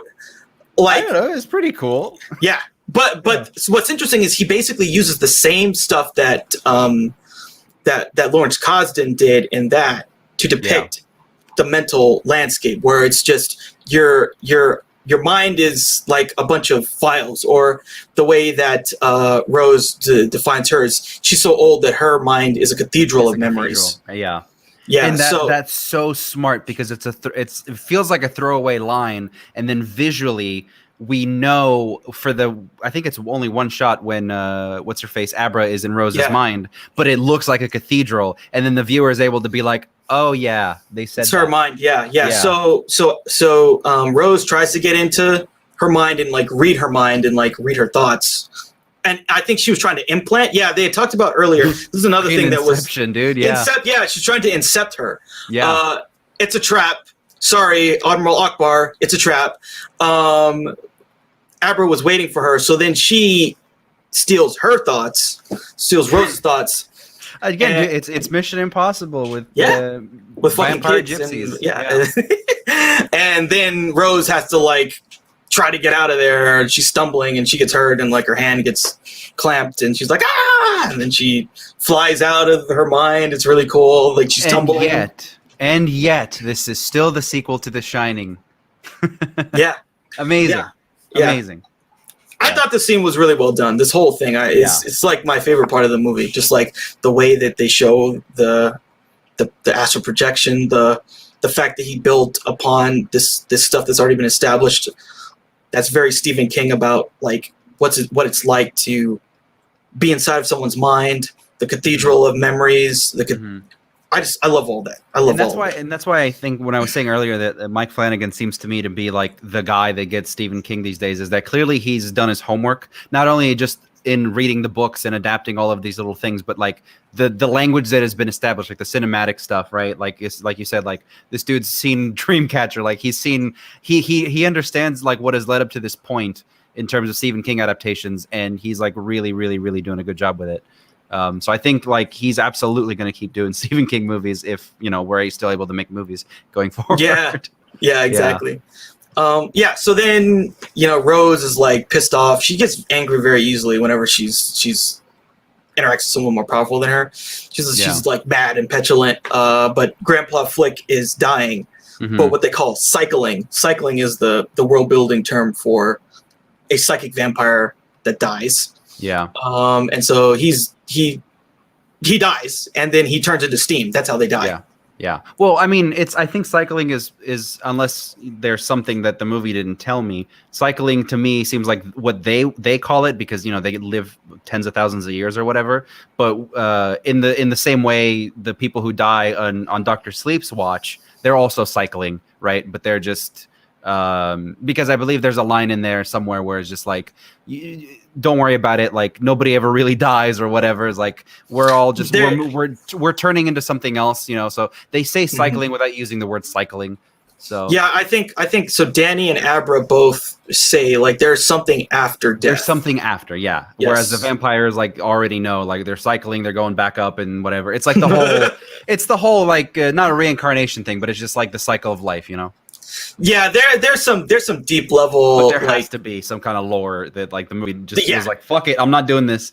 There's some like when you get, and I kind of, I don't know, this got me watching this again, made me want to watch that they did this terrible Dark Tower adaptation. Oh, Jesus Christ! And the Dark Tower is like humongous. Yeah, it is. Yeah, it is humongous, and like that's when you really draw into like the big stuff. And it kind of chapter 2 kind of got into that. Like there are these like cosmic entity level stuff in his universe that lords over everything. And I think that's kind of, but like the more you get into that, the more you're like, what the fuck, What all this Stephen King kind of revival stuff reminds me of is that they're all doing all of these things that are part of a connected universe, but they're never connected because they're made by different studios or they're made at different levels or whatever.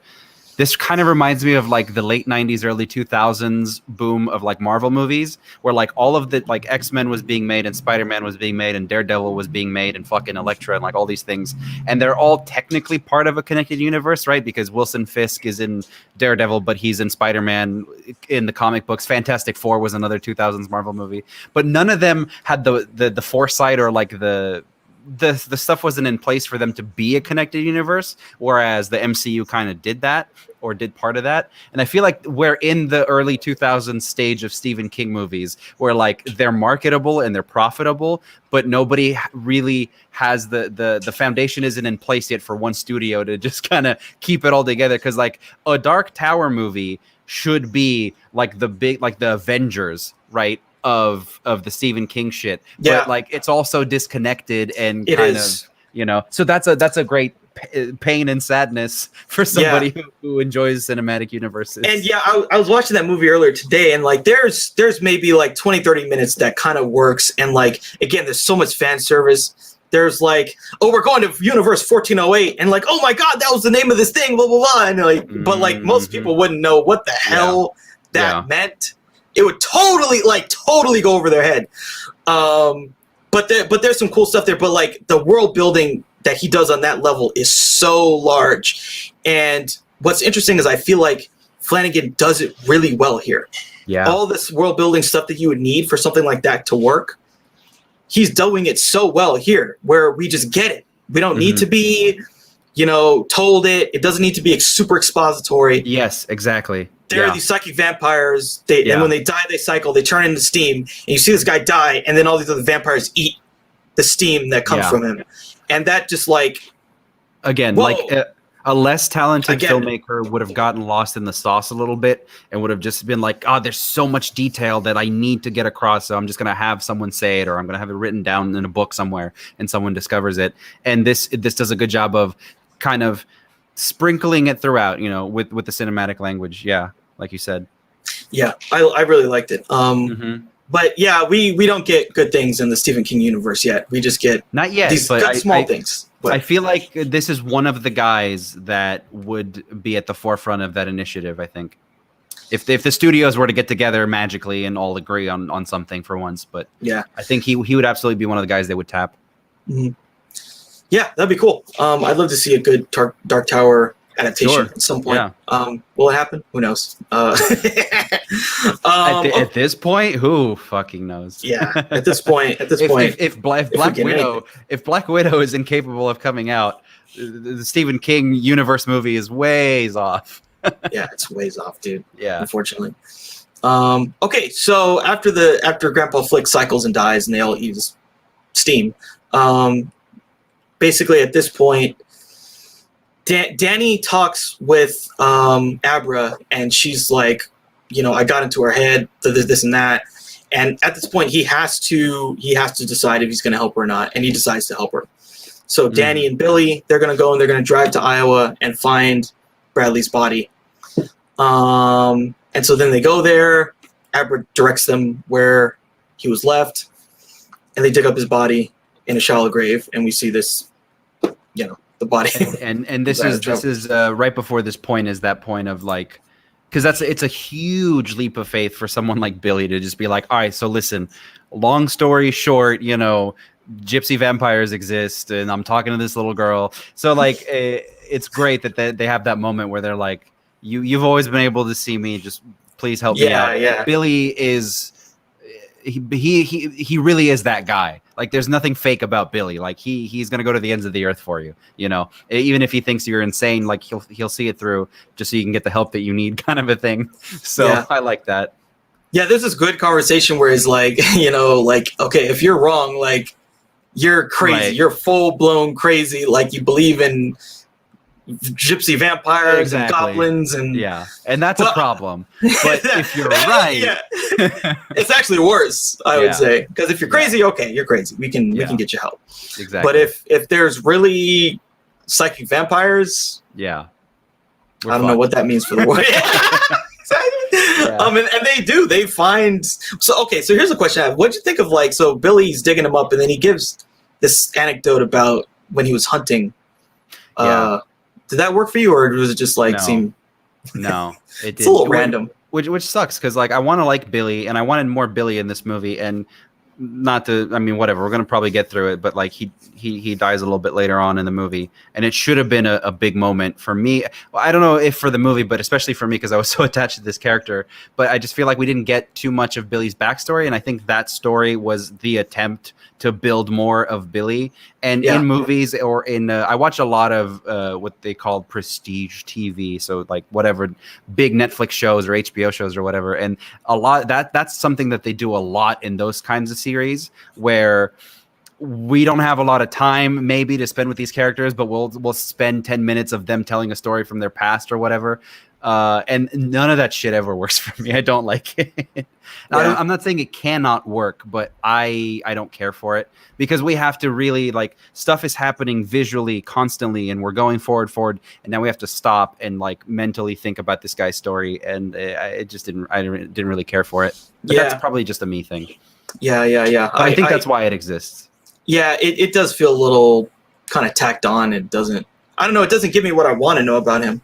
Yeah, exactly. I almost feel like what's more is like there's this very brief conversation he has with the doctor where he talks about his brother, and his brother's like gone or something, and he says, "Oh yeah, he's a good kid, and at some point he'll come back." And so that kind of tells you more, like, that he has familial problems with whatever, alcoholism, drug addiction, blah blah blah. Well, the problem with Billy as a character is that, or just rather in developing him, is that he doesn't have a scene by himself or with just him and another character in the whole movie. Like, Danny is in every single scene that he's in, which is fine. I understand that. Like, that's kind of how a lot of these side characters work, is they're there to build up, to prop up the main character in one way or another.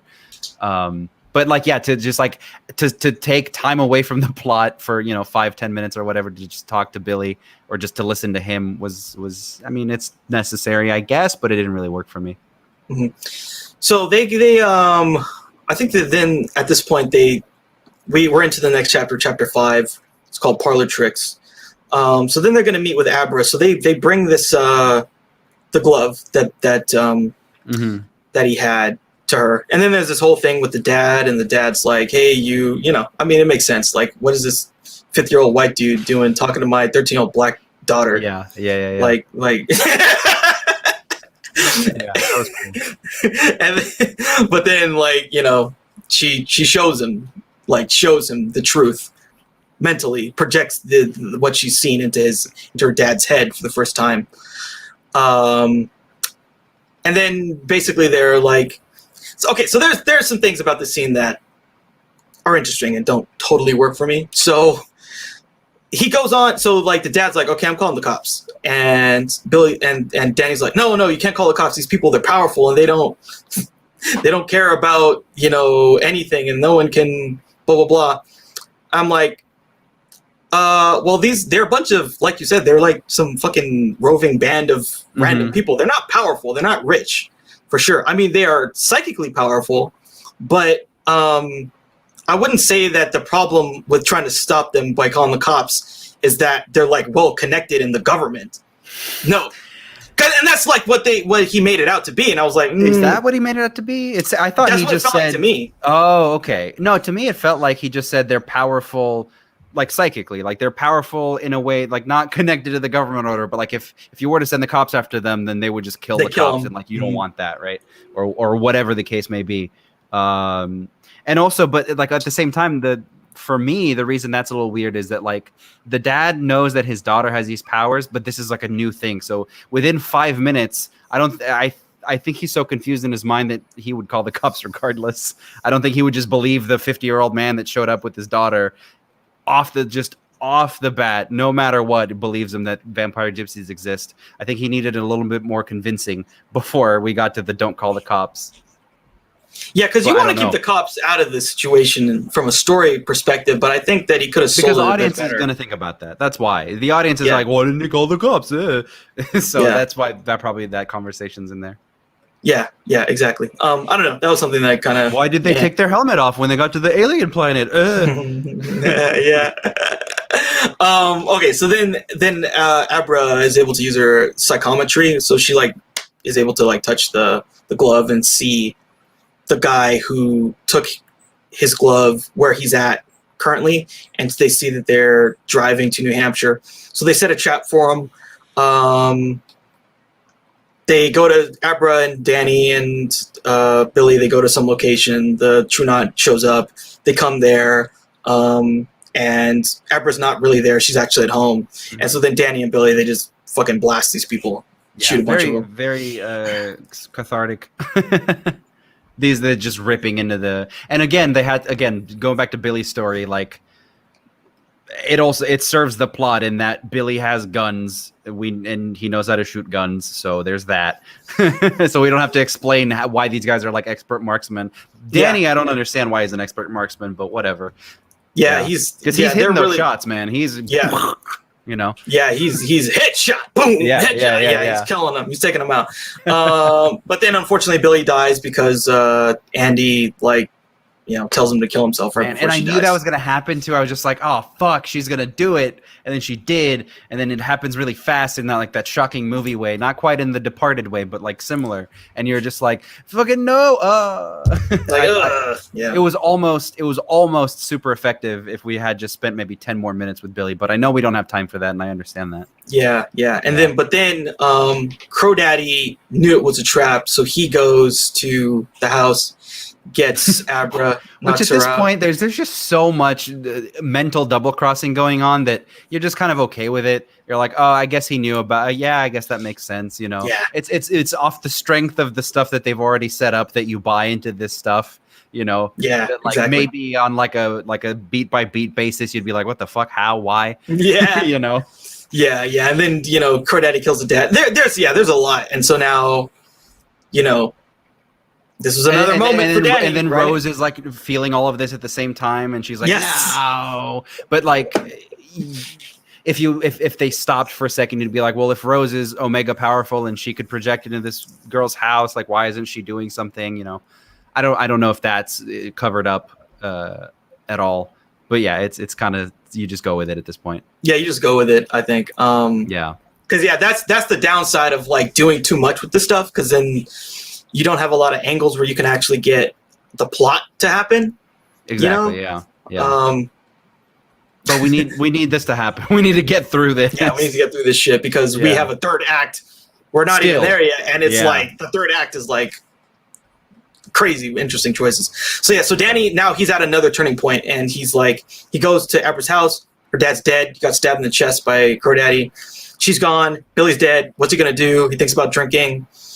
But then he decides, okay, I'm not going to drink. I'm going to try and find Abra. And so then he opens his mind up and he tries to find her. She's in the backseat of this car, and Crow Daddy's trying to drive her to New York.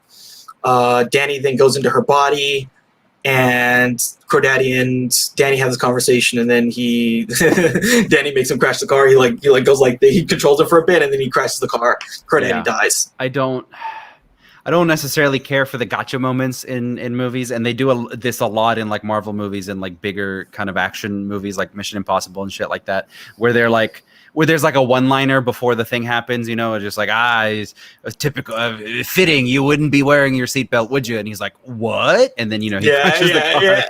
I don't really care for I don't think that belongs in this movie at all. I think it would have been just probably more effective if he just crashed the car without doing the gotcha moment. Yeah, because it just feels like a blockbuster thing to do. And I do think you probably want him to have a line just for audience satisfaction. I don't know if that's the best one. No, it is for sure. That's why it's there. But I would agree with you there. I think the movie is working so well at being just a notch above the rest in terms of like intelligent filmmaking that I don't think you needed that necessarily, other than just for like the execs saw it and they were like, I want to throw an extra line in there, kind of a thing. Who knows? I mean, it's fun. It's fun. I mean, because I don't know. That's the thing. It's a fun thing to do. Like, why not? But I just think the movie doesn't necessarily need that. Yeah. So he dies. Rose is hella mad, and so she decides she's gonna eat all the steam and go Super Saiyan and kill him. Yeah, exactly. It was such a stupid. It's not stupid, but like it was such a funny moment where like, yes, we've reached this point in the episode where the villain juices up with the rest of the juice and. Straight up, she goes Super Saiyan. She eats like 10 senzu beans. She's like, fuck it, I'm killing these motherfuckers. She goes Super SSJ2, and they're only a Super Saiyan 1, and it's like, and that's why this is the Stephen King movie and not the Shining sequel that I wanted or didn't think I was gonna get, regardless, to be honest. But yeah, this was more of that like, yes. Yeah, I mean, I'm cool with like. If she's gonna go Super Saiyan, I want to see them, of course, like have a difficult thing to overcome. Mm-hmm. Okay, so now we get to the part I think that's interesting to talk about with this film as decision and the meta of The Shining and the book and everything. Mm-hmm. So they're gonna confront her at the Overlook Hotel. Mm-hmm. Okay. So Danny and Abra drive to the Overlook Hotel, and Rose follows them. So that is a very interesting choice, right? To decide we're going to go back there to do the end of the film. I feel like it was planted though throughout the movie. Other than like, it was for sure. It was for sure. But again, that's another kind of. I think there's a metatextual reason why he does it to kind of. Yeah. Resolve some issues that happen between the book and the film, The Shining. Yeah. But again, you come to this. Is it too fan servicey? Does it really serve itself? You know what though? Like this movie, I believe, doesn't get greenlit unless this is part of your pitch. And you say the third act, we're gonna redo the sets from The Shining, and you can use that in all your marketing, and you can use that in everything. Like I'm pretty sure that's a pretty big part of the pitch of like. We're gonna play on that nostalgia so fucking much, but we're gonna sneak in the sequel to the Stephen King sequel to The Shining while we're doing it. I think that's probably the main motivating factor, other than like I want to play in the Overlook. Yeah, for sure. I mean, look, like there's some really cool stuff we get. It's my favorite part of the movie. Yeah, it's very fan servicey. We get the exact same kind of shots. Yeah. Of the flying camera, but it's at night of them driving up to the Overlook with the same music, and well, it is the same shots. I think, they just like it's at night though. But they reuse it and then they CGI'd it or whatever to make it night Because I read about that. There's like 3 shots or whatever. Yeah. There's 3 shots that they reused from the original, and they just made them night and then added snow or whatever. So, and on the meta level, again, this is interesting because in the Shining book, the first book, at the end of the film, at the end of the book, Jack burns down the Overlook. Yeah. So in the first book, the Overlook is gone already. Mm-hmm. So you can't really have the way that they do this ending in the sequel Dr. Sleep book, because at that point in the Stephen King universe, that Overlook is already gone. Yeah. They do. I'm pretty sure they do meet up there. Yeah, and have the battle there. From what I've read, yeah, they do. But they do it on the campground that used to be the Overlook. Yeah, what used to be the Overlook. Yeah. So it's similar, but again, there's this metatextual thing where he's trying to marry these two ideas and create one overarching thing for us as fans to sort of say, okay, now it all is complete between the two in a way. Yeah, true, but he is trying to marry these two, but I think above that, he's doing shot for shot The Shining, and I like that's a choice too. Yes, it's not just he's not doing The Shining, but slightly different. He's just doing The Shining at that point, and very much so going all the way down to the final battle. The way that everything's positioned, again, he's doing the shot for shot thing like he did in The Office with Bruce Greenwood, like. But within the context of this new story. So I don't know. I feel like it was a little too much. It's still my favorite part of the movie for the reasons that I've already beat you over the head with, that I just don't care about the Stephen King fantastical stuff. I never have. Yeah. But I think it's well done for what it is, but I do think it's a little too much. In particular, there's one shot where Rose arrives at the Overlook and she looks at the elevators and the blood comes. It's unnecessary. Too much.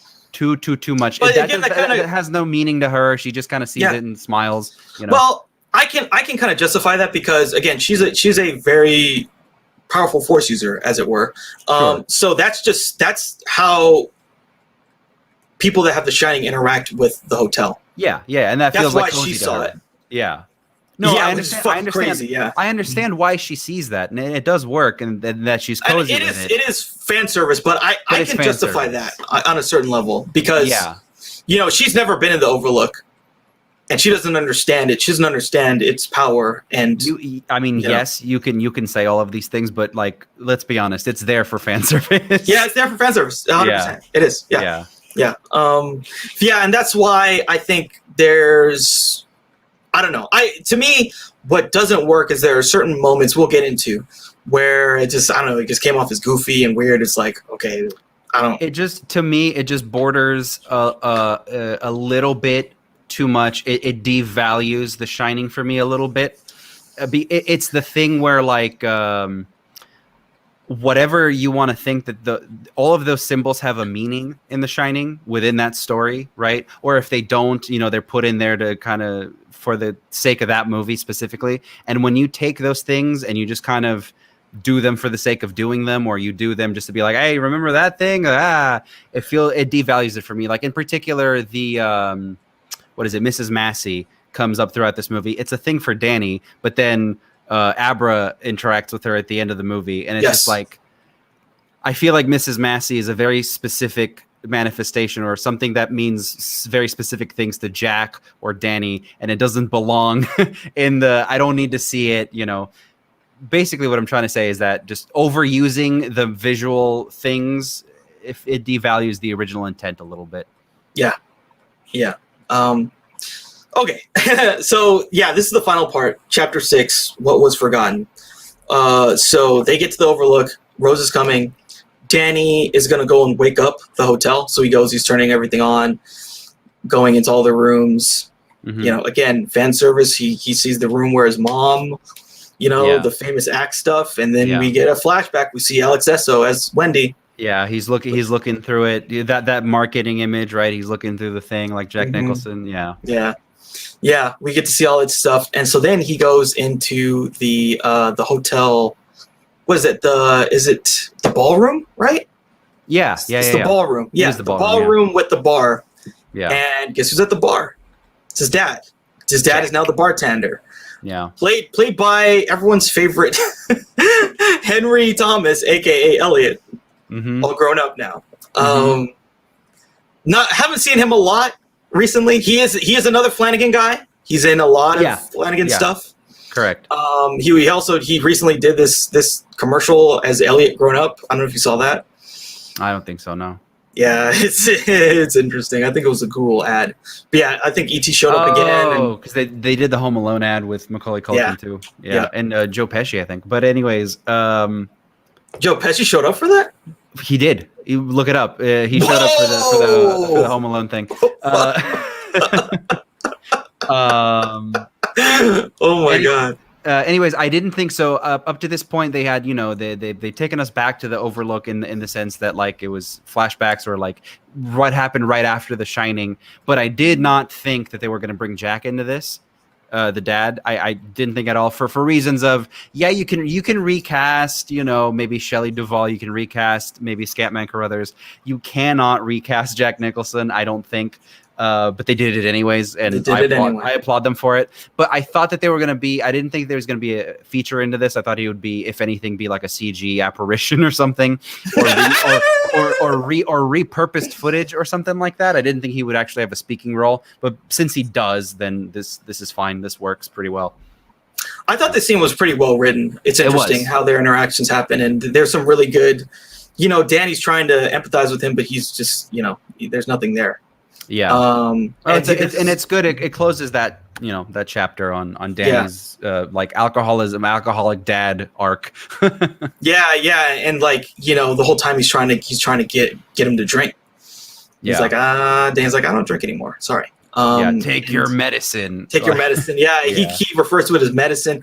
Like the lines are so good, and then Danny has this great line. Like he says, a man takes a drink takes a drink, and then a drink takes a man. Ain't it so, Dad? All the stuff is just really, really good. But then he has a great line after that. He's just like, oh, it's medicine. It's like, you as a man, you just live your life. There's all these mouths you have to feed, and the drink it takes away the burden for a little bit. So why don't you take away your burden? which is all in the original Shining book. That's character stuff for Jack that we didn't get in the first Shining movie. And I think that's why they did that scene on top of obviously wrapping up Danny's arc with alcoholism and everything. They put that stuff in there because it would diminish what Kubrick was doing in the first movie if we actually understood the motives for the reason that he's a piece of shit or whatever. So finally we get it in this movie. Again, the whole thing. I think the main reason why Stephen King doesn't like the film The Shining is that for him, it's a redemption arc of a drunk person who makes a sacrifice. Exactly. That's the key for him on what The Shining is about. For Kubrick, it's just like some psychological stuff. You don't know what's going on. It's all a dream. It's all weird. It's all ghosts. Who knows? Yeah. And, for Kubrick, why do we love Stanley Kubrick? Like, he's so good at composing shots and sequences. He's so good. And again, there's so many shots from that film that are just perfect shots, like the shots of the twins, the shots of the blood coming at there's just a bunch of the shot underneath of him, all that stuff. Some of the greatest shots of all time. That's what makes him great, and he fucking hits it every time. He knows what he's good at and he hits it. Yeah. Is that what Stephen King was like? No. So no. Yeah. So that's where the conflict comes in, Yeah. But again, it's classy enough. I think the way that he's doing this, he's sneaking you this medicine of what King wanted all along under the guise of, hey, we're doing Stanley Kubrick again. And then there, right after the bar scene, they end up in the bathroom because he spills a drink on Danny. He smacks the drink and and then so he goes. They do the bathroom scene again where he's cleaning Danny off or whatever. So it's just more visual stuff, and they're slipping in all this character stuff. Yeah. And so then Rose finally shows up. She's going through the Overlook, and again, she sees the elevators of the blood.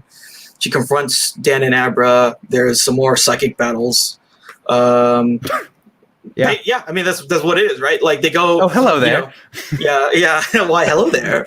Nice to finally meet you. Yeah. They're fighting in Dan's mind, and it's the maze. That's Snow Maze. So fucking I mean, I knew that was going to happen. I knew that the second that they opened up the idea of projecting somebody into a different world in somebody else's head, I was like, they're going to do the hedge maze. Because they're not going to go outside to the hedge maze, but they're going to, if he's so committed to giving me the fucking elevators with the blood, he's going to give me the hedge maze. And then he does. Yeah. Get the hedge maze. Just get it out of the way. Yeah. But Rose gets out of it. She fights her way out of it. Yeah. And then we get this really awkward, like, this is the thing that didn't work for me, was like when she confronts Danny when he's like got the axe. I just thought that was. It was hokey as hell. It was fucking so hokey. I mean, yeah. I like she offers him the chance to be a vampire too, and he says no. Yeah. I think that's fine, but the way that they framed it and the way that they blocked it just it was The Shining, because he's walking up the stairs and she even does the hand gesture. She does I'm not gonna hurt you. I'm just gonna bash your brains in. Like she's doing the movements too. Yeah. So I mean, obviously that wasn't gonna work. It didn't work. It didn't work. You can't map this dialogue onto this. That's exactly what they did. Yeah, they copied a texture and they put it over a different thing. Yeah, it just didn't work. Didn't work at all. And but then she kicks his ass and starts feeding on his steam, and it's like, oh, your steam tastes like whiskey. That was kind of cool. But then he unleashes all of the ghosts on her. He lets all the ghosts out from his head, and that's a movie moment, baby. That's like a Avengers movie moment of like, that's another gotcha. It's just like, we've been building up these boxes for 3 hours. Like, here we go. It's also like such a great fan servicey moment too, because you see all the ghosts and they kill the villain. Dude, I was so stoked to see the fucking butler. Like, they did a really good job with the guy that I believe it's the guy that Jack talks to at the bar in the original movie. The caretaker or whatever, like I was happy to see him again. Basically, is what I'm trying to say. They did a good job with recasting him. Yeah, it's all good, and you see all the twins and all the characters we like, all the ghosts fucking kill her, straight up kill Rose. But then they turn on him, and then they I don't know, they brainwash him or something. That part doesn't really totally work for me, because like then he turns into his dad. And he gets the axe, and he's shit! I forgot about that. Yeah, they like possess him or something. Yeah, they possess him, and then he's running around like his dad. I forgot about that. That was dumb. Yeah. Yeah. Yep. And he's like, I swear to God, dude. No, it is, because he's doing, but he's like doing the Jack Nicholson like limp run with the axe in his hand. It's like totally unnecessary. And that's where the fan service goes too far, I think. It's like, wait, I don't need to see that shit. Just yeah. If you're gonna kill Danny, just kill him right there. It's fine. And then I don't know. I don't know, because what does he do? He runs back to Abra and he tells her she cures him for a second. Yeah. She fixes him. Then she proves that she's more powerful than all of these things and they can't affect her or whatever. Okay, so Abra fixes Danny, but then Danny has to burn down the hotel. He sacrifices himself to burn down the hotel. Oh no! You know why they possessed him and he becomes his dad is because he wanted to put that moment in there for Stephen King to be like, look, Jack is burning down the hotel. It's his spirit possessing his son or whatever. That's probably what it is. Something like that. But I mean, this whole ending is just serving. This whole ending is serving to give us that The Shining, the first book moment of someone doing a sacrifice and destroying the hotel. Yeah. That's what he's trying to do. That's what Flanagan is trying to create here. And that's what we get in the end. It's instead of Jack doing it, Danny does it. Because in the book, Danny lives, but in this film, Danny dies. Well, isn't he still possessed by Jack when he does it at the end? Or he's still fighting it or whatever? It's a duality, I think. I think it's both of them in there. I think that's probably what he's trying to do, is he's trying to shoehorn in that Jack is somehow in there too, or his spirit is in there. Yeah, the spirit of Jack sacrificing himself is, acting. Yeah, I think that's what he's trying to do here, to get the full, so that we can have that have your cake and eat it too moment kind of a thing. Yeah. Yeah. So that you can get that emotional beat of Jack sacrificing himself, but it's done through Danny. Yeah. Because then, so it's interesting that you say that he lives in the book. I didn't know that, because to me, Danny being there for the sacrificial moment, to me, it brought up this feeling of like the sins of the father kind of a thing, of like he's, after all of this growth that he goes through over 3 hours, he's still unable to escape it. And I thought that was like contrary to what they were building up. So it's interesting that you bring up that, like, if you follow the story 90% of the way, but then you change the ending, then like it brings up a little different resolution. And that's why this felt weird to me. Yeah. Well, I mean, I felt like from the jump for me, I feel like there's a way to do this film without going to the Overlook, and it feels more of an authentic sequel. Yeah. Well, there's probably a way to do that final sequence in the way that he did the scene where Rose is projecting into Abra's mind, right? With the 70s style kind of blocking and effects and stuff, as opposed to going all kinds of Avengers special effects or whatever. Like, there might have been a way to do it without going to the Overlook, like you said. I think. I think I like it. Look, I'm shit. Right? I'm your typical, well, not typical. I'm your atypical fucking film fan. I love this shit.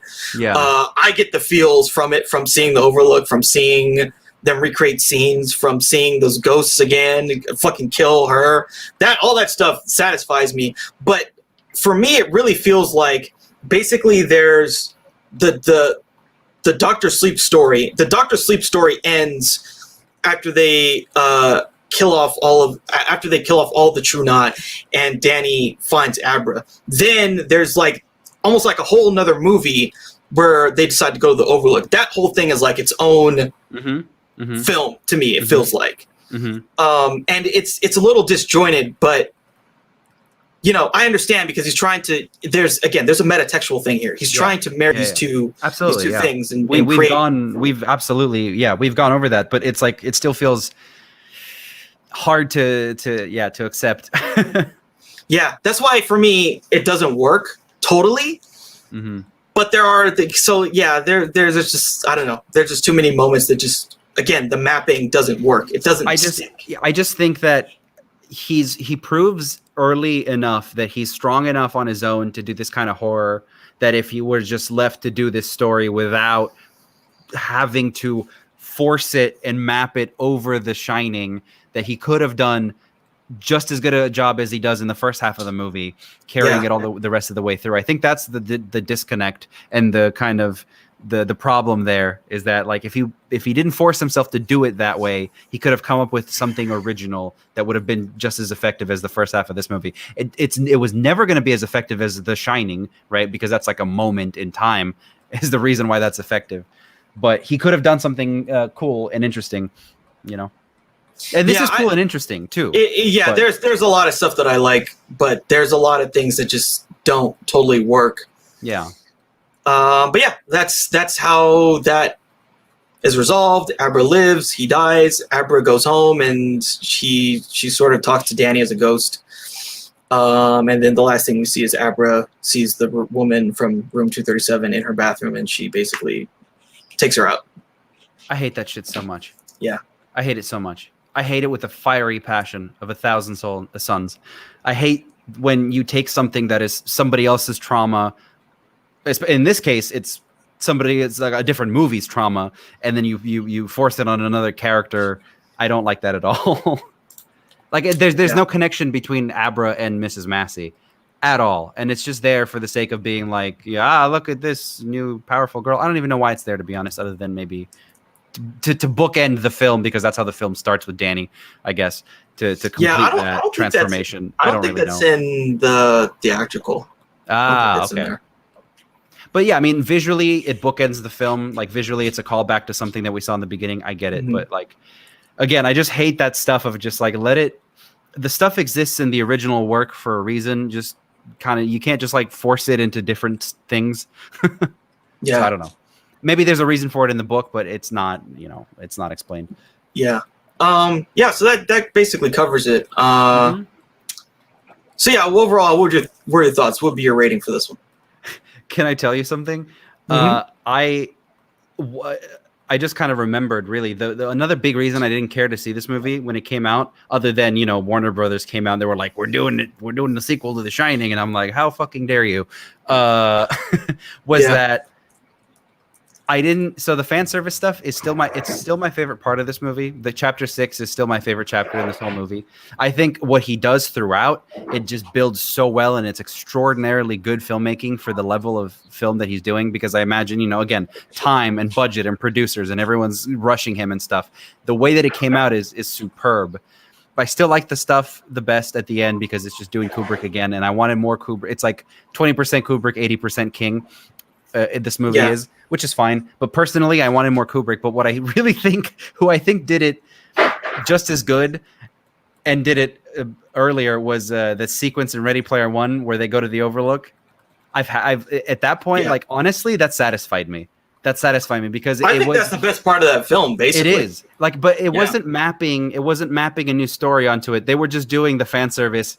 And they knew it was fan service, and it was done in a fun way. And this movie also does kind of the same exact fan service. Like the twins, I believe, are in Ready Player One. The elevator blood is in there. Danny writing his fucking trike is in there.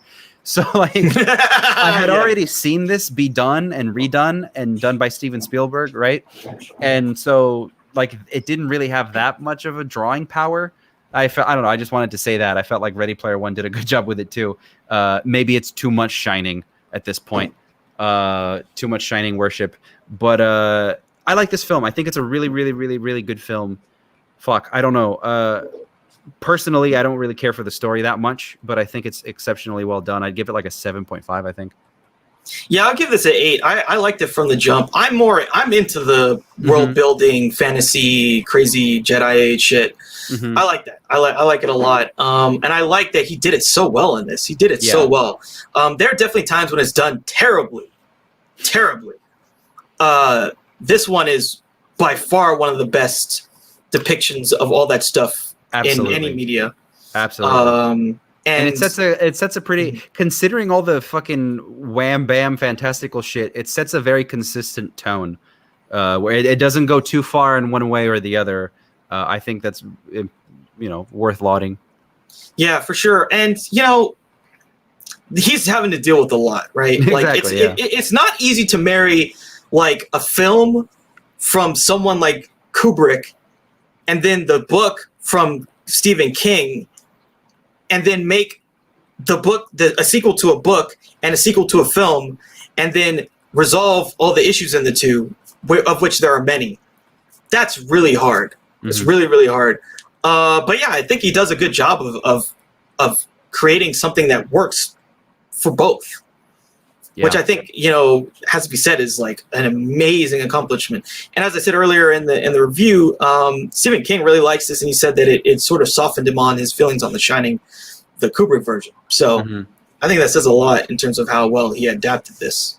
I think the main takeaway for this is that regardless of how you feel about the individual parts, this movie is way better than it has any business of being, because ultimately at like a base level it exists because it's a big budget movie that has to make a certain amount of money, and so like it does exist for cynical reasons partly. So I think it's way better than, because if Warner Brothers really wanted to do this, now I know that Mike Flanagan's a big reason that they made this movie, and his script was good enough. But like, if they really wanted to make this movie, they could have made this movie with someone else, or they could have just thrown it out there and shit it out, and it would have been terrible. So I think, considering what we got, this is like pretty much the best case scenario for this. Yeah, for the time, for sure. I can't think of like another. I mean, unless it was like Fede Alvarez or some other person like that, some other really high level horror director. There's not many, and he's definitely, Flanagan's probably the best. So, yeah, I think, it's much better than I ever expected it to be. And again, it kept me there for 3 hours, and I felt like it was solid throughout. It was just like, it didn't feel extra or anything. So, yeah. Yeah, cool. All right. I think that's basically our review then. It's everything we had to cover. I think so. I think we covered like pretty much everything. Yeah, everything and all the ancillary stuff too. talking about the fact that the domestic theatrical stuff is doomed. So, and I think it was doomed from the start, honestly. Particularly with the title like Dr. Sleep. I don't know. Dr. Sleep is such a bad title because it just doesn't tell you. It's even bad, I think, internally to the film itself. It's like kind of ancillary. It's not like Abra called him Doc or some shit, right? It's so random. It's so random. Yeah. So fucking random, man. Yeah. But I don't know, like, what's the universe where this movie comes out and it does, $300 million? Like, why, how does that work? I don't think it needs to make 300. Well, I mean, no, it doesn't need to, but they would like it to. If you're Warner Brothers, when you greenlit it, the first film, you probably expected it to make like 250 million. True. And make double that. Yeah. It's an R-rated movie. So you have to think, okay, if we get even half or a third of that, we're sitting pretty, because the budget for this was like 40 million. Mm-hmm. Which is, for the size and for the fucking ambition of this thing, is pretty modest. Yeah, it feels very modest considering that this is a 3-hour. You're recreating sets from The Shining. Sets, yeah. Yeah, this like you said is very ambitious. Mm-hmm. It doesn't feel like any one part of it doesn't feel particularly weak or like maybe if they had a little more budget there. Like, it all feels like very consistent. It does, yeah. It feels really strong and the writing's strong. Yeah. Who knows? Yeah, there was this funny. I saw this tweet that Flanagan wrote. He said that like he saw it in IMAX when it first came out, and particularly he was really happy with how it looked in IMAX. That scene of the astral projection of Rose, and she's like flying over the sky. Yeah. He said it was a really funny contrast, like watching that scene and being so happy with it, and then he's the only guy in the theater and being really sad. Oh, that breaks my heart. Dude. Yeah, dude. I was like, oh man. Oh no. And I was like, dude, I saw this thing in IMAX and I fucking loved it, dude. I was there. I totally, dude. This film was probably one of Jesus. If you talk about films that surprised me, this film really surprised me how much I liked it when I saw it. Because I just saw it on a whim. I was like, okay, I'll see it. And I was like, dude, it's good. It's fucking good. It's really fun. It's really strong. Like the way he, like I said, all the stuff, like he really, really sold all these ideas really well. All this big Stephen King universe, world building stuff. He did it so well, but I don't know. I was surprised by it too, and I generally don't like care for this kind of stuff. Like I really, really like this movie. Yeah.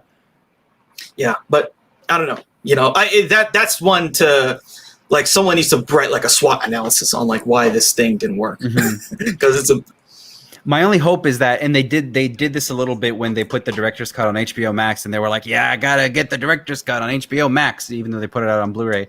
I think this movie, the best hope that I have is that it endures, and it doesn't need to reach the status of The Shining, but it needs to be held up as an example of like big budget studio filmmaking done right in the modern era. I hope that it gets that kind of buzz around it going forward. Yeah, it should have like kind of a following, like a cultish following. Exactly, yeah. Like the first one, like in a different way. Yeah. But yeah, it really should like have a following. I think so. You guys want to? So there was a couple. This guy left some comments, and so he said it's super underrated. Fact. Thought Rebecca Ferguson was really good. She was really good. She was. Because she wasn't like totally over the top, but she created a character. She really created a character.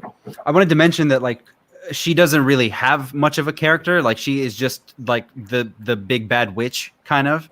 Like she doesn't have too much like ancillary information. We don't really know anything about her other than she's really strong and she's really evil. So considering that's like what she had to work with, she does a really good job. There's some character scenes with what's his face in the trailer. Yeah, but like other than that, I mean, she's a witch.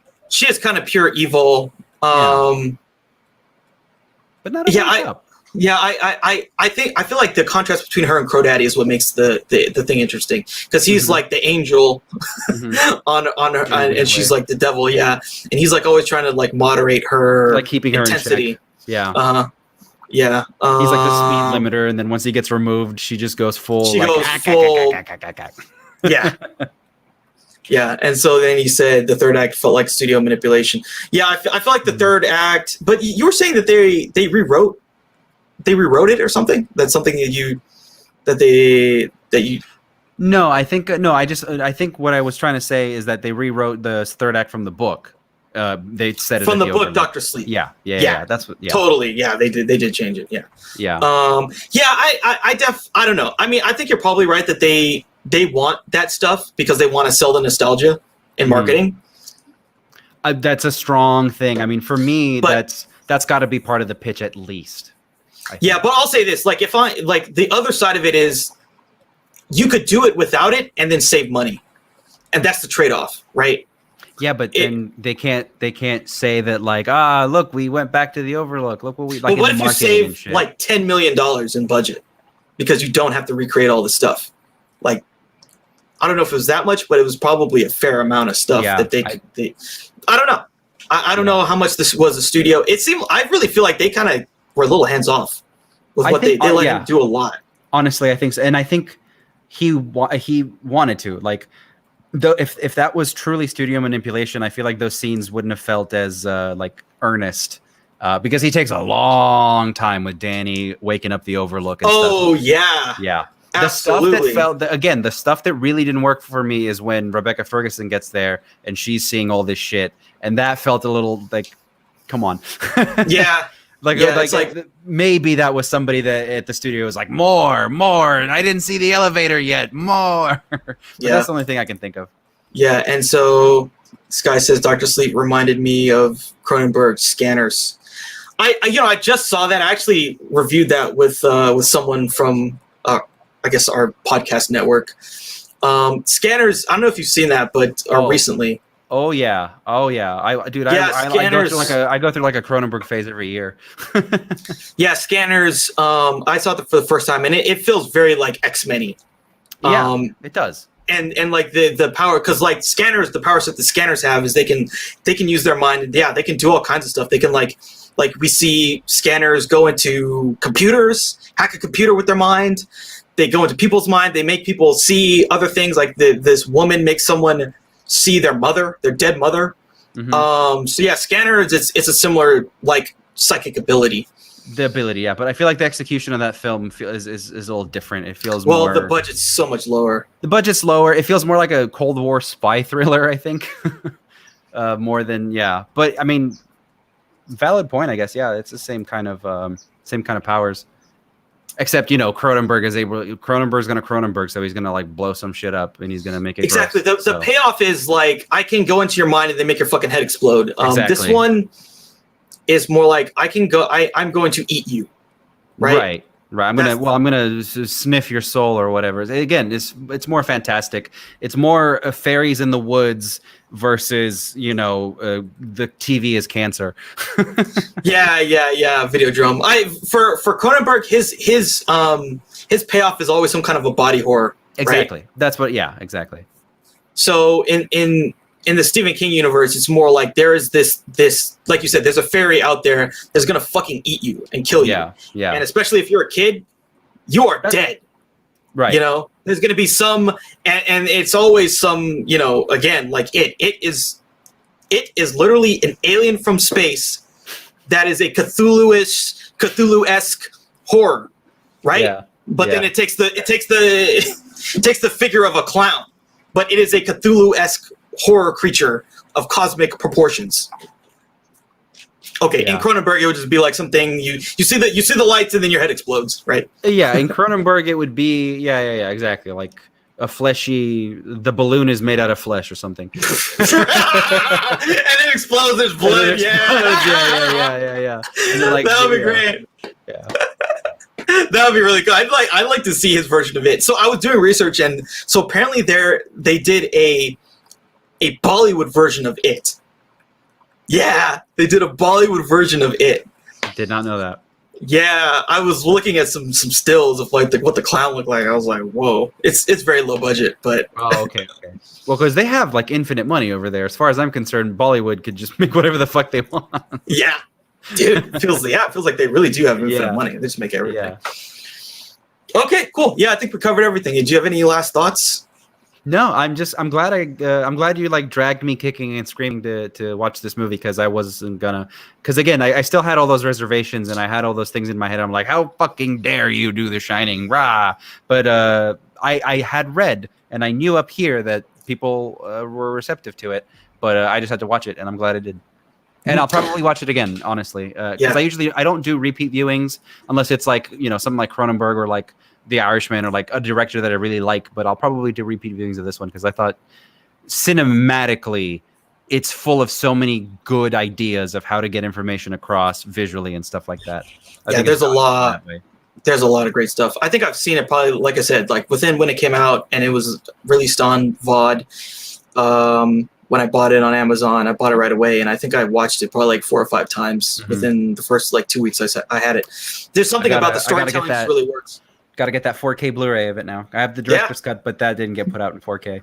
So come on, guys. It never does. It never does. HBO Max doesn't even do 4K streaming yet, so that sucks. Okay, so next week, it's October. I feel like we should do a bunch of horror films. Yes. Next week, I want us to do Mandy. We gotta review Mandy. I love it. Yeah, let's do it. We're gonna fucking review Mandy. It's gonna be really exciting. That is a crazy movie. Woo! So on tangentially, Mandy is George Cosmatos' kid made it, right? I don't. Yeah. I guess. Pretty sure. Patos Cosmatos is, I think, his name. Patos. Yeah. David Cronenberg's kid made a movie. Called Possessor, I think. Possessor. And that's getting buzz as like a body horror, fucked up. Yeah. We'll kind of a thing. We need to do that in the future. We need to find a way, to as soon as you find a way for us to see that movie, I want to watch that movie and I want to talk about it. Okay, cool. Yeah, I'll make sure that we can. The movies. Okay, so this was a list of movies like that I thought that we should talk about this month. So it was Mandy. I think we should. I recently watched this again, and I think we should talk about it. Bram Stoker's Dracula. I really think that we need to talk about that film. It's shot in Romania. It's got Gary Oldman and Anthony Hopkins doing bad Romanian accents. Dude, I love this fucking movie. I think we should talk about that because I think we're both like it. And I watched it again recently, and like I liked it on a different level. Like I was like, okay, this is like the 5th best film he's ever made. Like that's how I felt. Absolutely. Like I think definitively. So too. And it was almost like I feel like this is close to my top 10 favorite horror films. Like that's how much I really liked the film watching it again. I haven't seen it in many years, but I'm looking forward to digging into it. Yeah, I was like surprised by how much I liked all the things he was doing, and I thought they were really, really brilliant. Listen, Francis Coppola, he made a lot of stinkers, but there's a reason that he is who he is. He's a really smart guy when you give him the right stuff. When he's good, he's smart. When he's good, he's fucking good. He's fucking good. And I really think that Gary Oldman gives maybe the best Dracula ever. Like one of the most interesting Draculas ever. So yeah, there's a lot to talk about with that film. And the 4th film was Apostle, I think. I've heard of this. I have not seen this. So it was the guy who did The Raid and The Raid Redemption. Okay. He did a horror movie. Edwards, is that his name? Yeah. Gareth Edwards. I liked it a lot. But yeah, we can maybe also do Possessor. So yeah, I would like to if we can see it. I don't know what because they're releasing it in like a weird way because they don't know how to release it. It's not out yet. It's not on VOD or anything. But if we can figure that out, I would. That's my one wish. Yeah. Let's see if we can talk to some people and get us. Yeah, but there you go. Yeah, talk to our Hollywood connections that we totally have. Yeah, wink, wink, nod, nod, nudge, nudge. Yeah, cool. So that's where we're gonna be doing in October. Yeah, spooky. Talk about some horror films, some of the good ones. Spooky, yeah. I mean, I don't know. Fucking Mandy is a whole. Mandy is a whole nother level. Something else. Yeah. Mandy is Mandy. We'll talk about it. Oh my god. Yeah. But what a movie! What a movie! Yeah. What a fucking movie! Wow. Okay. Yeah. All right. Cool. Thanks a lot, guys. And we'll see.